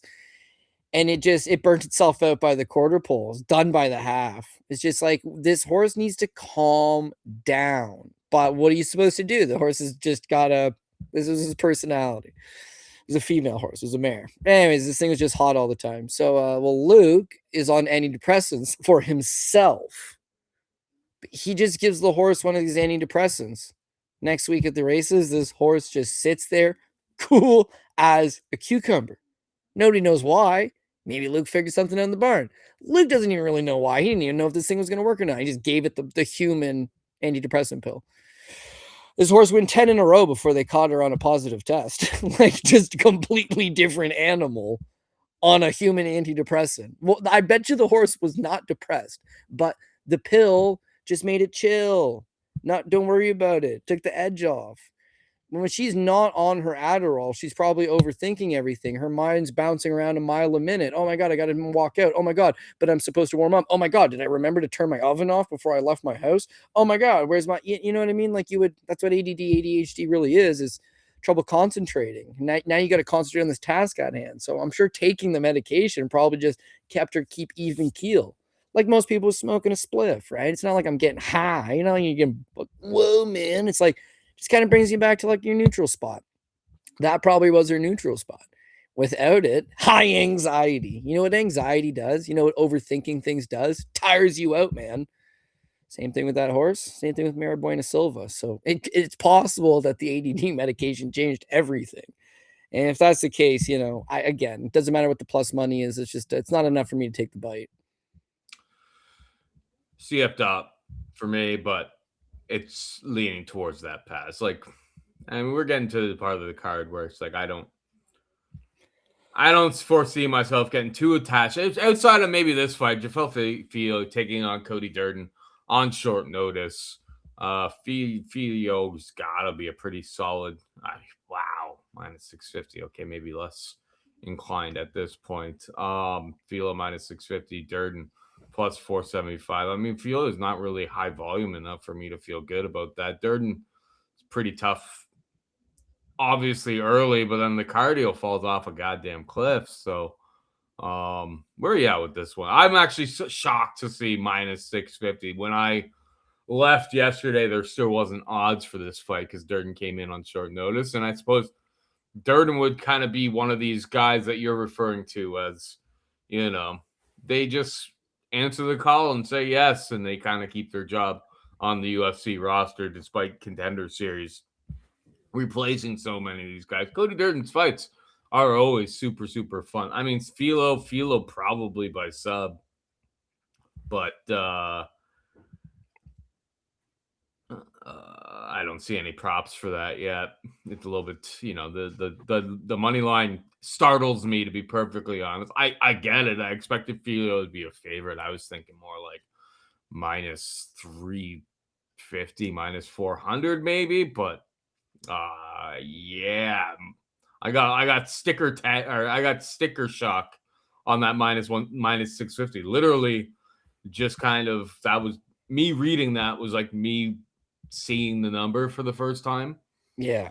And now I'm like, woof. Where are you at with this one? Well, I do feel like similar to last week's Kyler Phillips versus Charles Jourdain. It's like, yeah, probably live bet this thing. I know you're in New Orleans, not maybe don't have that option available to you, but like Cody Durden is still really solid for one round, and then after one round, his game completely comes unglued. Probably a cardio issue, but not so much a cardio issue as like he just takes fights very short notice without a camp. I'm sure he's training all the time, but is he hard sparring? You can't be hard sparring all the time.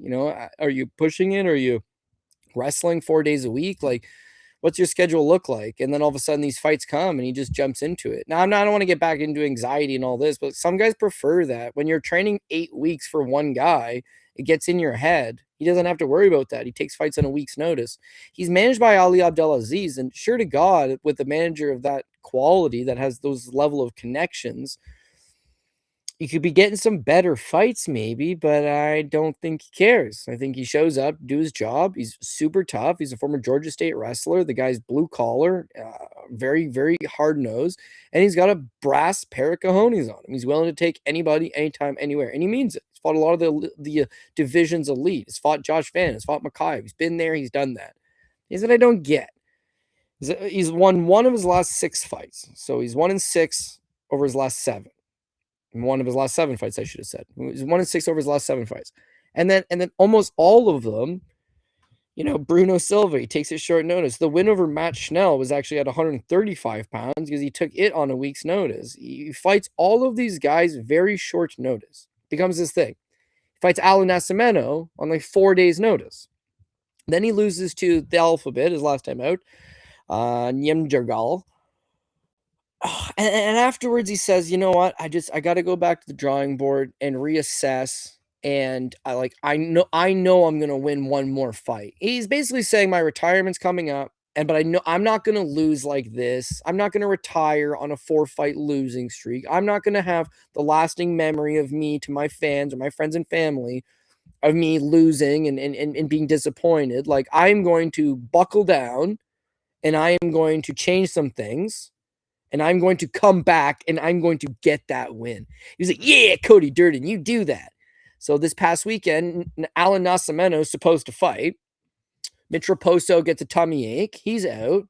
Cody Durden's online being all, I'll fight you. Last time I only had 4 days to prepare. This time I have 5 days to prepare. I'll fight you. It's like, Durden, what are you doing? What are you doing? The reason you're losing most of these fights is because you keep insisting that you take them on a week's notice. That last fight, you learned your lesson. Okay, you know what? Going back to the drawing board here. And now you're online calling out Alan Nascimento, a guy that quite literally just choked you out a few months ago. You're calling him out on a fight on 5 days' notice. Well, you know what the UFC says? Well, it's too late to do this Nascimento fight and get you a visa to fly you out to Canada. I don't know. You probably wouldn't have needed a visa, but I probably would have because he's working. Doesn't matter. It's too late to do this Nascimento rematch that quite literally nobody wants or asked for. But if you're saying you want to fight and you're good to fight, why don't you just fight Jafel Filho, a guy that almost beat Nascimento a few fights back? You're coming in as a minus 650 or he's minus 650 favorite. You're coming in as a big underdog, probably the biggest of his career. Has he ever been this big of an underdog? 145 against the Alphabet, plus 240 against Nascimento, plus 180 against Ochoa, plus 130 against Josh Van. It's like you're doing yourself no favors. And then what? You lose this one? You're on a 5-fight losing streak. You're 1-7 in your last 8 fights. But you can blame it on, well, I took the fight on short notice and the guy I fought was good. It's just a moral victory, man. How much are you actually trying to win? He's trying to win. But how much are you committed to going through the full process? Or is this just, yeah, he's tough. He's a tough guy. He's a tough guy. I went to high school with a kid named Curtis Crowley. I seen him lose 47 fights his grade 9 year. And his dad actually pulled him out of the school after that.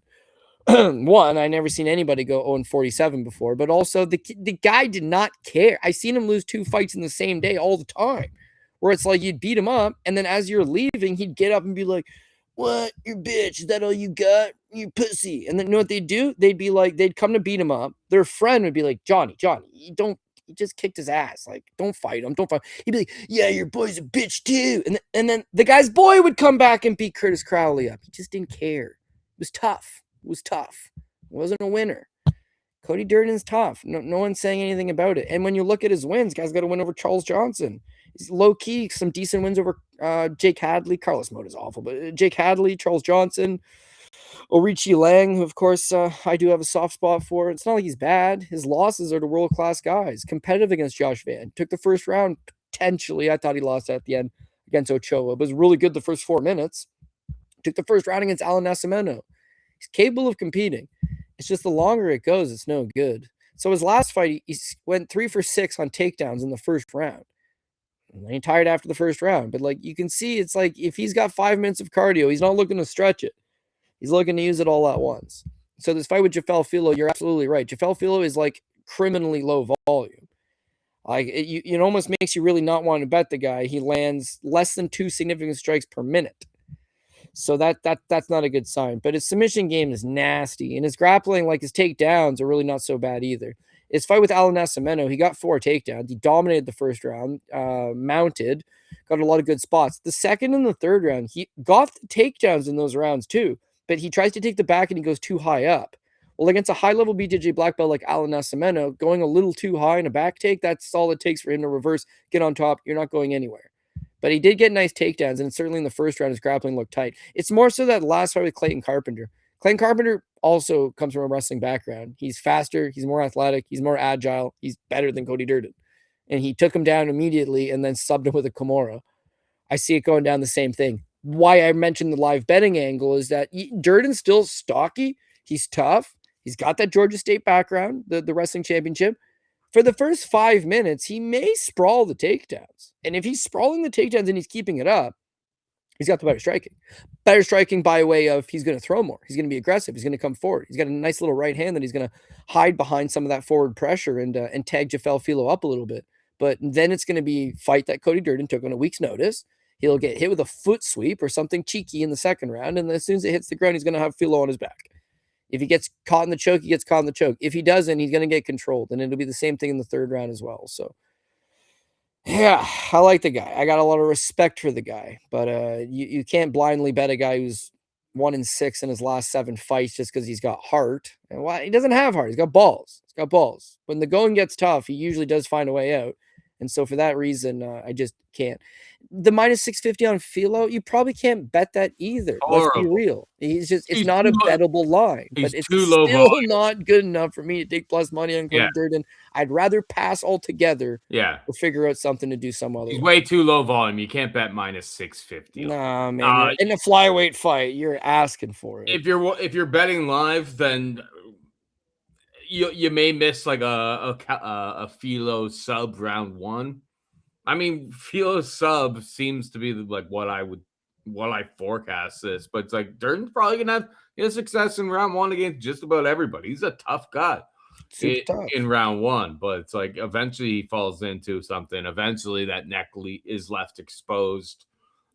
Filho probably subs him. Filho, I mean, it's not that much different than the Nascimento fight, I suppose, but like Filho's got better striking than him. I mean, we're missing all the props and stuff. The money line's outrageous. If you were gonna bet Durden, obviously it's too early in the week and there's no props, or at least too early for this fight. I mean, Durden round one, it's like that's probably his win condition on like 5 days or 4 days notice coming in. He's gonna gas, but it's like he's gonna raise some hell in round one, and that may, who knows, the way that these prices are, maybe like 10-1 on a Durden round one. It's like I've seen that. That's probably how he gets it done if he does. But another fight that's just straight up pass from a betting perspective. No way I'm risking minus 650. It just doesn't need to be.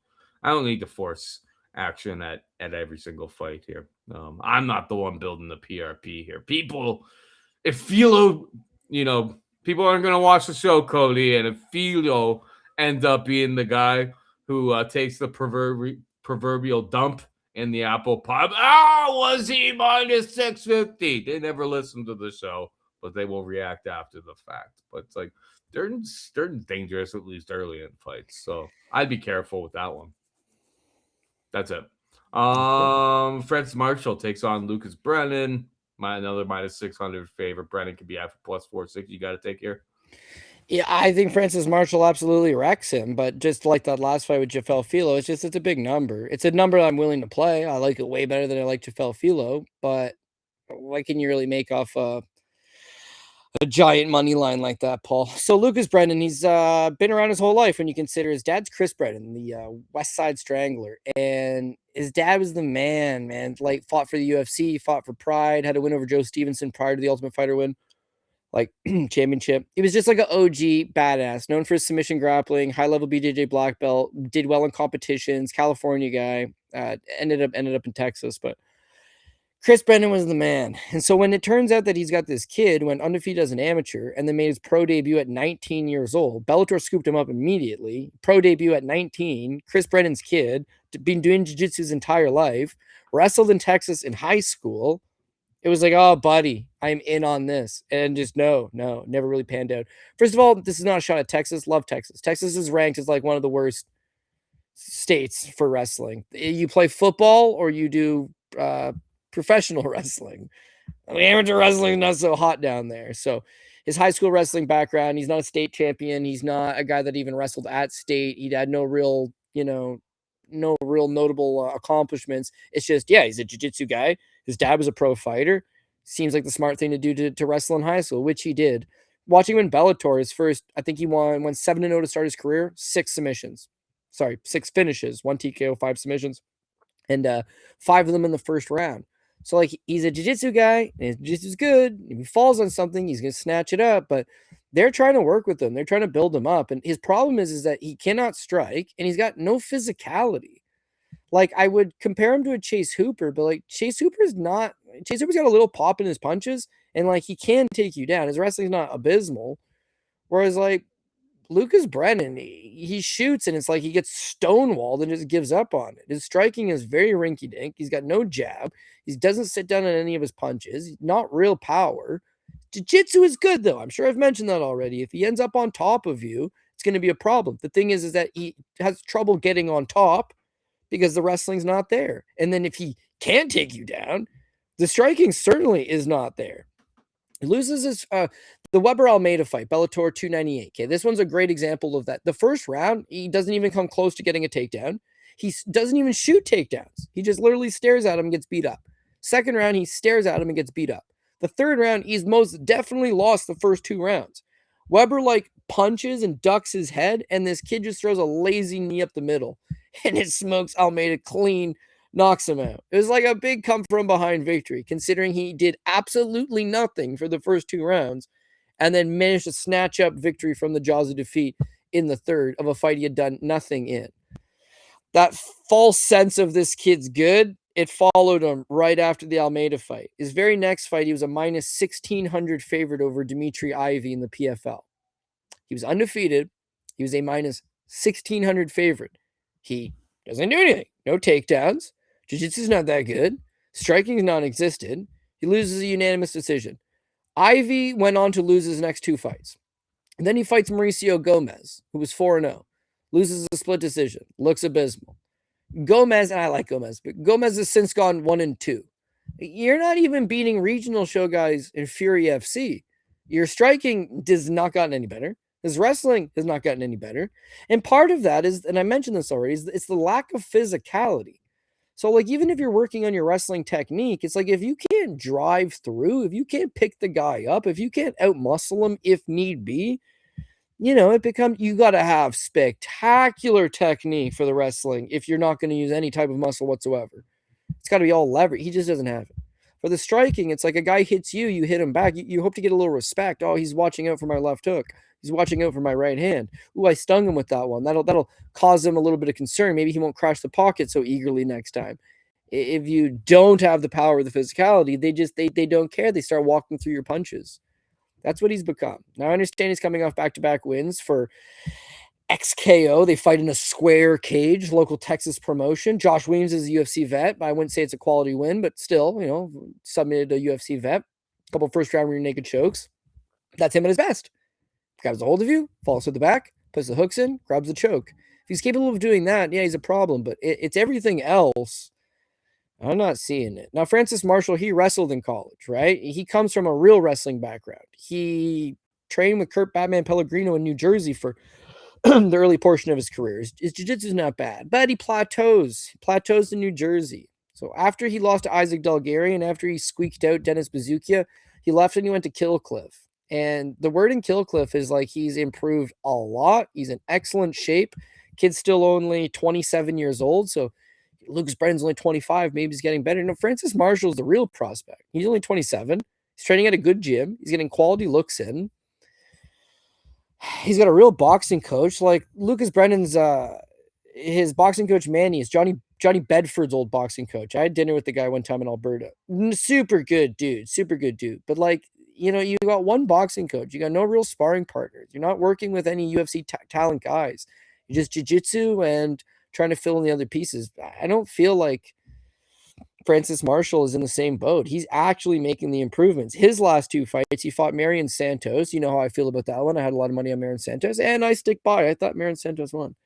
But holy crap, Marion Santos just won the Ultimate Fighter. He trains at Fighting Nerds. He's good. And Francis Marshall gave him everything he could handle. His striking looked vastly improved. His takedowns were on point. Got some control time. He was a little bit complacent when he had him up against the cage. He could have maybe been a little more active, but all the same, learning experience, loses, but his value still went up. They give him a freebie his last 10 minutes against Eric Silva. He treats it like that. Quick takedown, gets the submission. I think he's faster than Brennan. I think he's stronger than Brennan. I think he's got better wrestling than Brennan. The only thing that would possibly get him in trouble is giving up his back and getting caught in a rear naked choke or, falling into an armbar or a triangle, but he's never been submitted in his career. He spent 10 years with Batman Pellegrino. He's training at Killcliff with some of the best guys in the game. Yeah, I would say that the chances of you grabbing up a triangle or an armbar off your back are pretty limited. The rear naked choke, yes, it's a possibility, but it's one path of victory.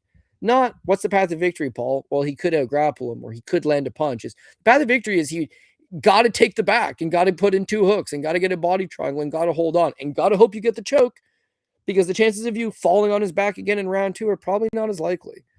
I planned on going heavy on Francis Marshall when this fight got announced. But then they gave the line with it, and what can you do? I'll parlay, I'm sure, but he's still not even adding all that much. He's a play for me all day long. Just, again, there's no value. I'm not telling you anything you don't know. Yeah. Francis Marshall's better. He should win. I think he'll win. I'm backing him to win. But do you take it by decision? No. Probably. Yeah. I mean, that's the thing. Is like, from a betting perspective, for breaking down fights and stuff like that, it's like, I don't know if we need to like go that deep. It's like, if the line's gone, the line's gone. Like you can add it to some parlays and stuff, but it's hard to make money off of minus 650s, right? Like you gotta pair like 4 of those together. You gotta have Filho, Marshall, and somebody in the minus 200 range to get yourself to even money, right? So it's a little bit tricky. Valenzuela takes on Max Payne, Griffin, Valenzuela, minus 145 favorite to come back on Griffin. Plus 125. I'm pretty familiar with Valenzuela on the Fury card where he beat Bruce Whitehead. In the book he beat that Discord, I hit like a PRP on that card. I did every single fight. It was like only like 5 or 6 fights. Like it wasn't some sort of like crazy thing, but I think we had like 40-1 or something like that. And it was because Cody, what's that guy who subs people? His fight got canceled that week. You know that guy. Whatever. Subs people? I forget the name of the guy off the top of my head. He's just like a regular guy on Fury Fight. Oh, yeah. Cody Freeman, the Buffalo. Cody Freeman. Dude, yeah. That guy's an upset specialist. That guy was that guy was the last line, which would have turned into like a 90-1. But that fight with Graves, he was supposed to fight Cameron Graves on that card. That fight got canceled. So maybe we wouldn't have hit the PRP. Maybe we wouldn't have hit a PRP if that fight didn't. Either way, I'm familiar with Valenzuela. I don't know if UFC Stats has the stats correct, but they've got Max Griffin listed at 2 inches taller with like a 5-inch reach advantage. We know Max Griffin, unless his ear, unless his ear is like exploding or something like that. Actually, no, he was exploding the ear. He was exploding the ear. Guy's super, super durable. He's been subbed, but like very, very good durability. He's been in there with a hell of a lot of people. I suppose my biggest concern would be, he's my age. He's a man. He's 40. But like Valenzuela's a fun guy on Fury. He was an underdog, I believe, on Contender Series. Yeah, but that Michael Oliveira guy's a beast. Oh yeah, and he lost against that. I guess he's had a fight with Yusako Kinoshita, who's like a UFC veteran. Yeah. Since then, yeah, very, very tough fight against Oliveira. He's a huge underdog, and I'm surprised that Oliveira hasn't fought. But like this Whitehead fight, he was like plus 150 when we were like talking it up in the Discord, and like it closed at closer to a pick 'em, but like I think it's too much too soon. I would really struggle to click Victor Valenzuela at a favorite price tag against somebody with the wealth of experience and the ability to just hang in, have close competitive fights. Like it's dog or pass for me, or what about you? Well, I feel the exact same way. It's like Max Griffin's not showing you that he's really regressed that much. He's been knocked out once in his career or something like that. He got Colby Covington TKO'd him 10 years ago. That's his stoppage loss. And then he got choked out by Michael Chiesa. That's what Chiesa does. But that's the only time he's ever been submitted. So it's like he's very durable. And so as such, it's like you're probably going to have to fight him for a prolonged period, 15 minutes. And he's way too low volume. But the guy's tricky. He's got a good jab on him. He sits down on that right hand a little bit, will get your attention.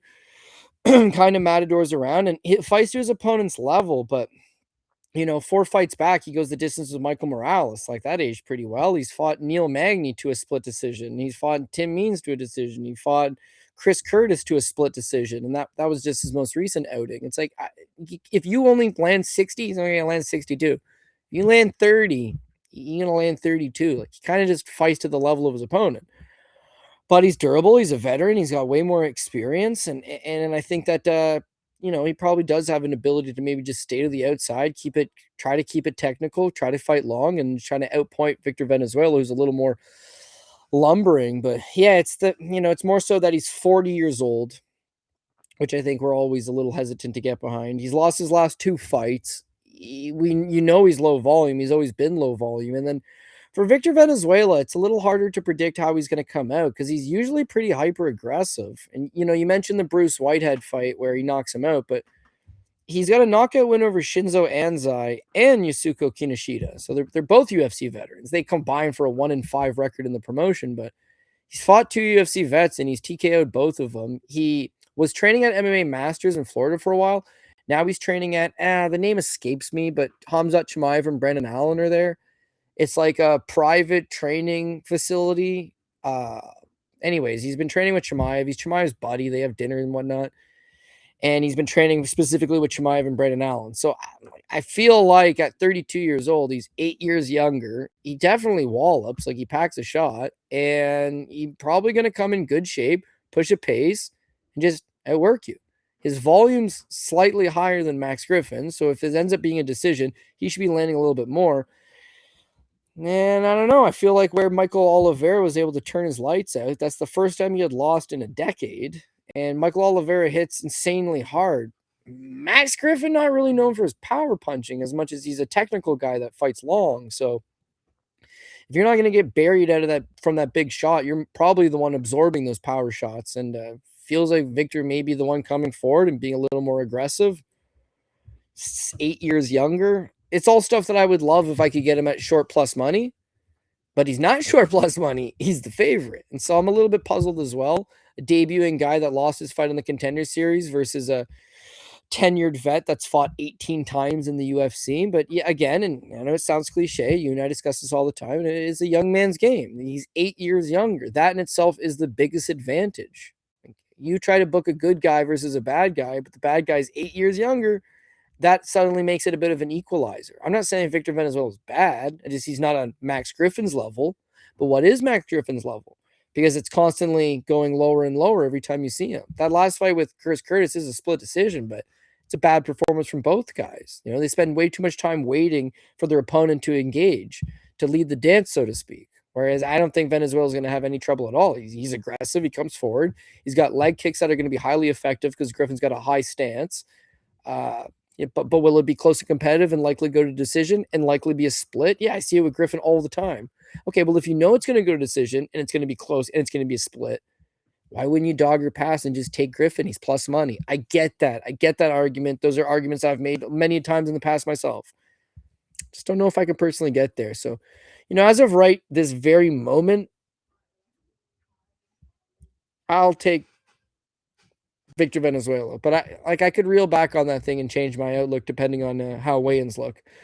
Flip side, if 40-year-old Max Griffin, who's had to cut weight many times in his career and is fairly big for the weight class, shows up looking like shit, you're going to feel way better about it. But if he shows up looking tight, ready to go, I'm still going to be nervous, I guess. And finally, we've got Julia Palastri taking on Talita Alencar. Palastri's like a minus 260 favorite to come back. On Alencar is plus 120. I don't have an opinion here. Do you? Well, I got Palastri, but this is your second spot that you're going to want to look at from a live betting perspective, is that Talita Alencar really isn't bad early. She got a nice little single leg, nice little double leg takedown. Obviously, high-level BJJ black belt, has had competition experience. And she's good in those early rounds of getting control or getting control of her opponent, getting on the mat, and then just controlling the clock. She's very good positionally on the ground. Does she got big ground and pound? No, not so much. Is she a huge submission threat? No, not really. But positional awareness is the way to go for her. It's the longer the fights go, she really doesn't have the striking to back it up. Like when you do see her strike, it's almost always one and done. It might be a jab. Mostly it's a low kick. And then she'll just kick, little jab, little kick, singular strikes until a position opens up where she can shoot the takedown. The longer the fight goes, the takedowns become a little bit less frequent. The success rate of the takedown she's even attempting become a little less prevalent. And then the volume's not there, especially with the one and done striking. On the Contender Series against Stephanie Luciano, she actually won the first 2 rounds. But the third round, she's gassed out and she gets teed off on and ends up losing a 10-8 round 3. That's why it's a draw. They ran it back in the UFC, and this time her wrestling was a lot less effective, and she gassed out through the second round, ends up dropping the decision. Wins over Vanessa Demopoulos and Ariana Cornelosi. She just gets easy takedowns, sets up shop. That's it. There's nothing you can do about it. And I very much have recency, PTSD from Vernon Jandaroba. Less PTSD because I had Jasmine Jasudavicius. But women's MMA, couple takedowns and side control, or half guard even, is all you need, Paul Shaughnessy. All of a sudden, there's only a minute left in the round. All of a sudden, it's the buzzer. All of a sudden, you've done nothing for 4.5 minutes. There's not as many scrambles. There's not as many positional changes. There's not as many stuffed takedowns. So a good grappler with a decent, top game and 1 or 2 takedowns in her arsenal is going to be dangerous. I went back and I watched back at Julia Pilastri all the time she gets taken down. Karolina Kovacevic, 5 takedowns given up against Lupi Godinez, got taken down by Corey McKenna, got taken down by Jasmine Jasudavicius, of course, on the Contender Series. They're almost always single legs and double legs. So what Toledo does well is probably going to take down Pilastri. The difference is that Pilastri doesn't just accept position as much as Vanessa Demopoulos or Ariana Carlosi. She gets back up, and when she gets back, tons of volume. Averages 6 strikes landed per minute. And yeah, some of that's from her last fight against Carolina, where she landed 137 significant strikes. Prior to TKO in Carolina, 1, finishing Carolina is still a tough task. 2, she was just landing everything. But even against Lupi Godinez, she got taken down 5 times. She still outstruck Lupi and put up 87. Her fight with Corey McKenna, she got taken down and controlled a little bit. She still landed 88. She's almost always, other than the Josephine Knudsen fight, she's almost always doubling up her opponents in significant strikes, taking on a girl that doesn't really land anything but will have control time. So we're in the apex. What are they looking for? Control or damage? I favor damages at this stage of the game, being 2026 in a venue like the apex where you can hear everything. Those shots should land. There's no doubt about it. At minus 240 something Pilastri, that's not a good line. So wait until after the first round. She'll get taken down in the first.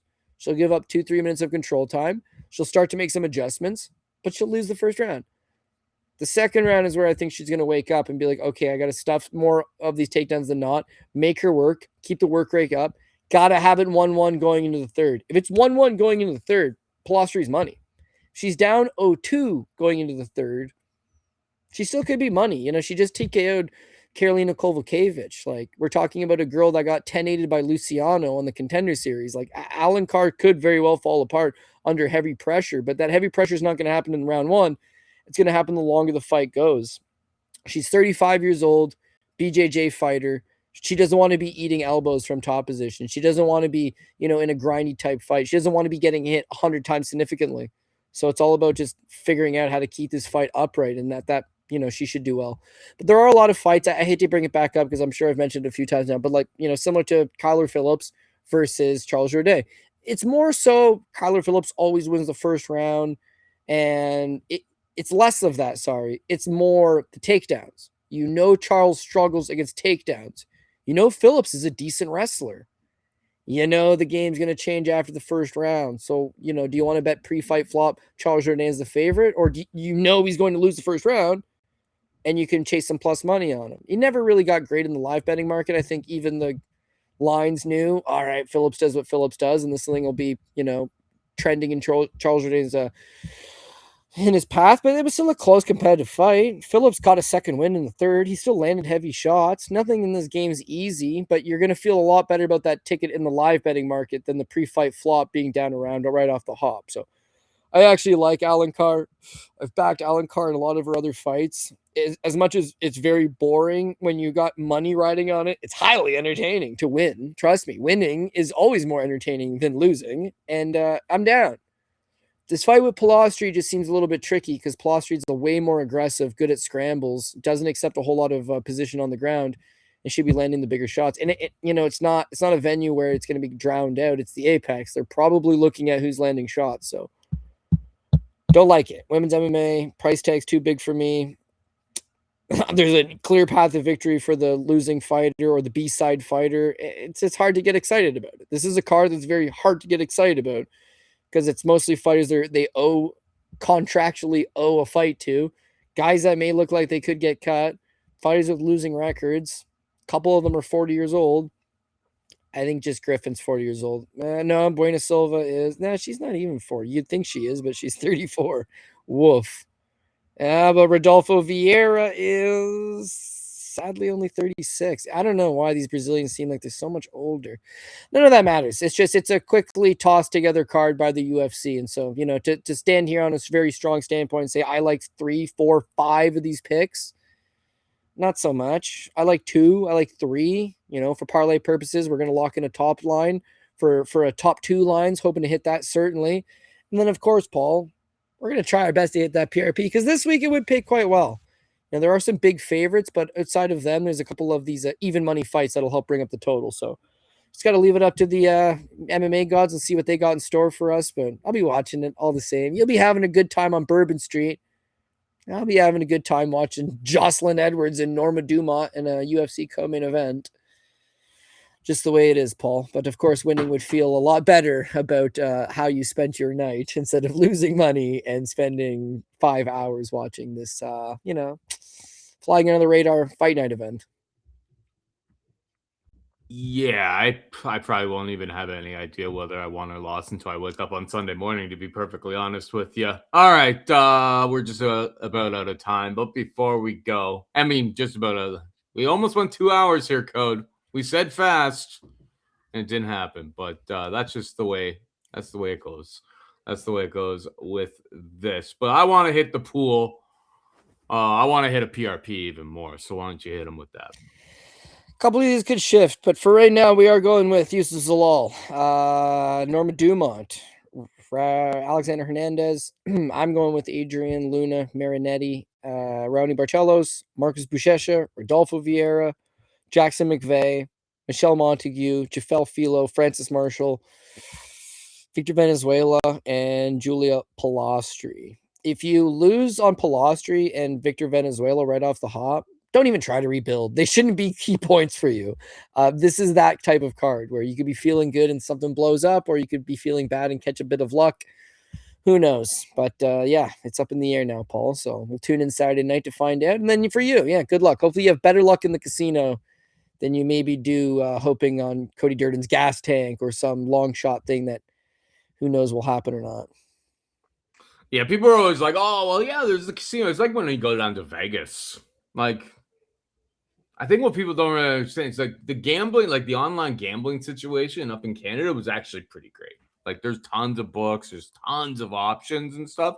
Anytime I come down to the US, you're like, oh, well, there's like a Caesar sports book. I'm like, yeah, it's like my books at home have better lines and like better opportunities and stuff like that. So it's like anytime you're on the road, it makes it a little bit more difficult. Remember when we went to PFL, we were gambling on it on our phones because it's the same thing. It's like I can live bet, I get a better number, I've got access to more books, or I could go to my hotel lobby and buy a ticket, but it's like, what's the point? It's 2026. It's nice having, like, I'm gonna end up having tickets because, like, from Vegas, it's just, and you cashed. I actually didn't really win anything. Hey, I saw you cash $600 on a slot machine in 10 minutes and then give it all back in the next 10 minutes. It was glorious.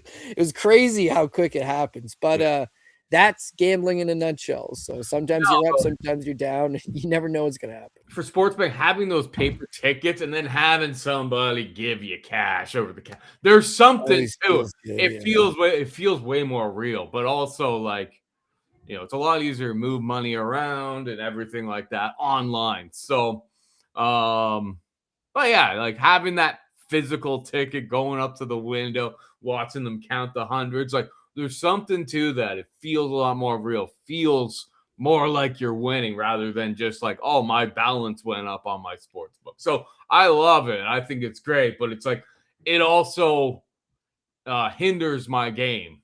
Despite the fact that there's a casino down there, it's just like there's a casino on my phone every single day of the year. That's how gambling works and has worked for me. Even when it became legalized, it's just like nothing changed. It's literally, I had all the same accounts. Nothing changed for me. So, yeah, it's going to be a lot of fun. Won't be able to live bet, which sucks. But if I was ever going to miss a card, it's this one. But we would never miss a card to break down with you guys. So that's it. That's it for us this week. Hope you enjoyed the show. UFC Vegas 116 in the books. Peace.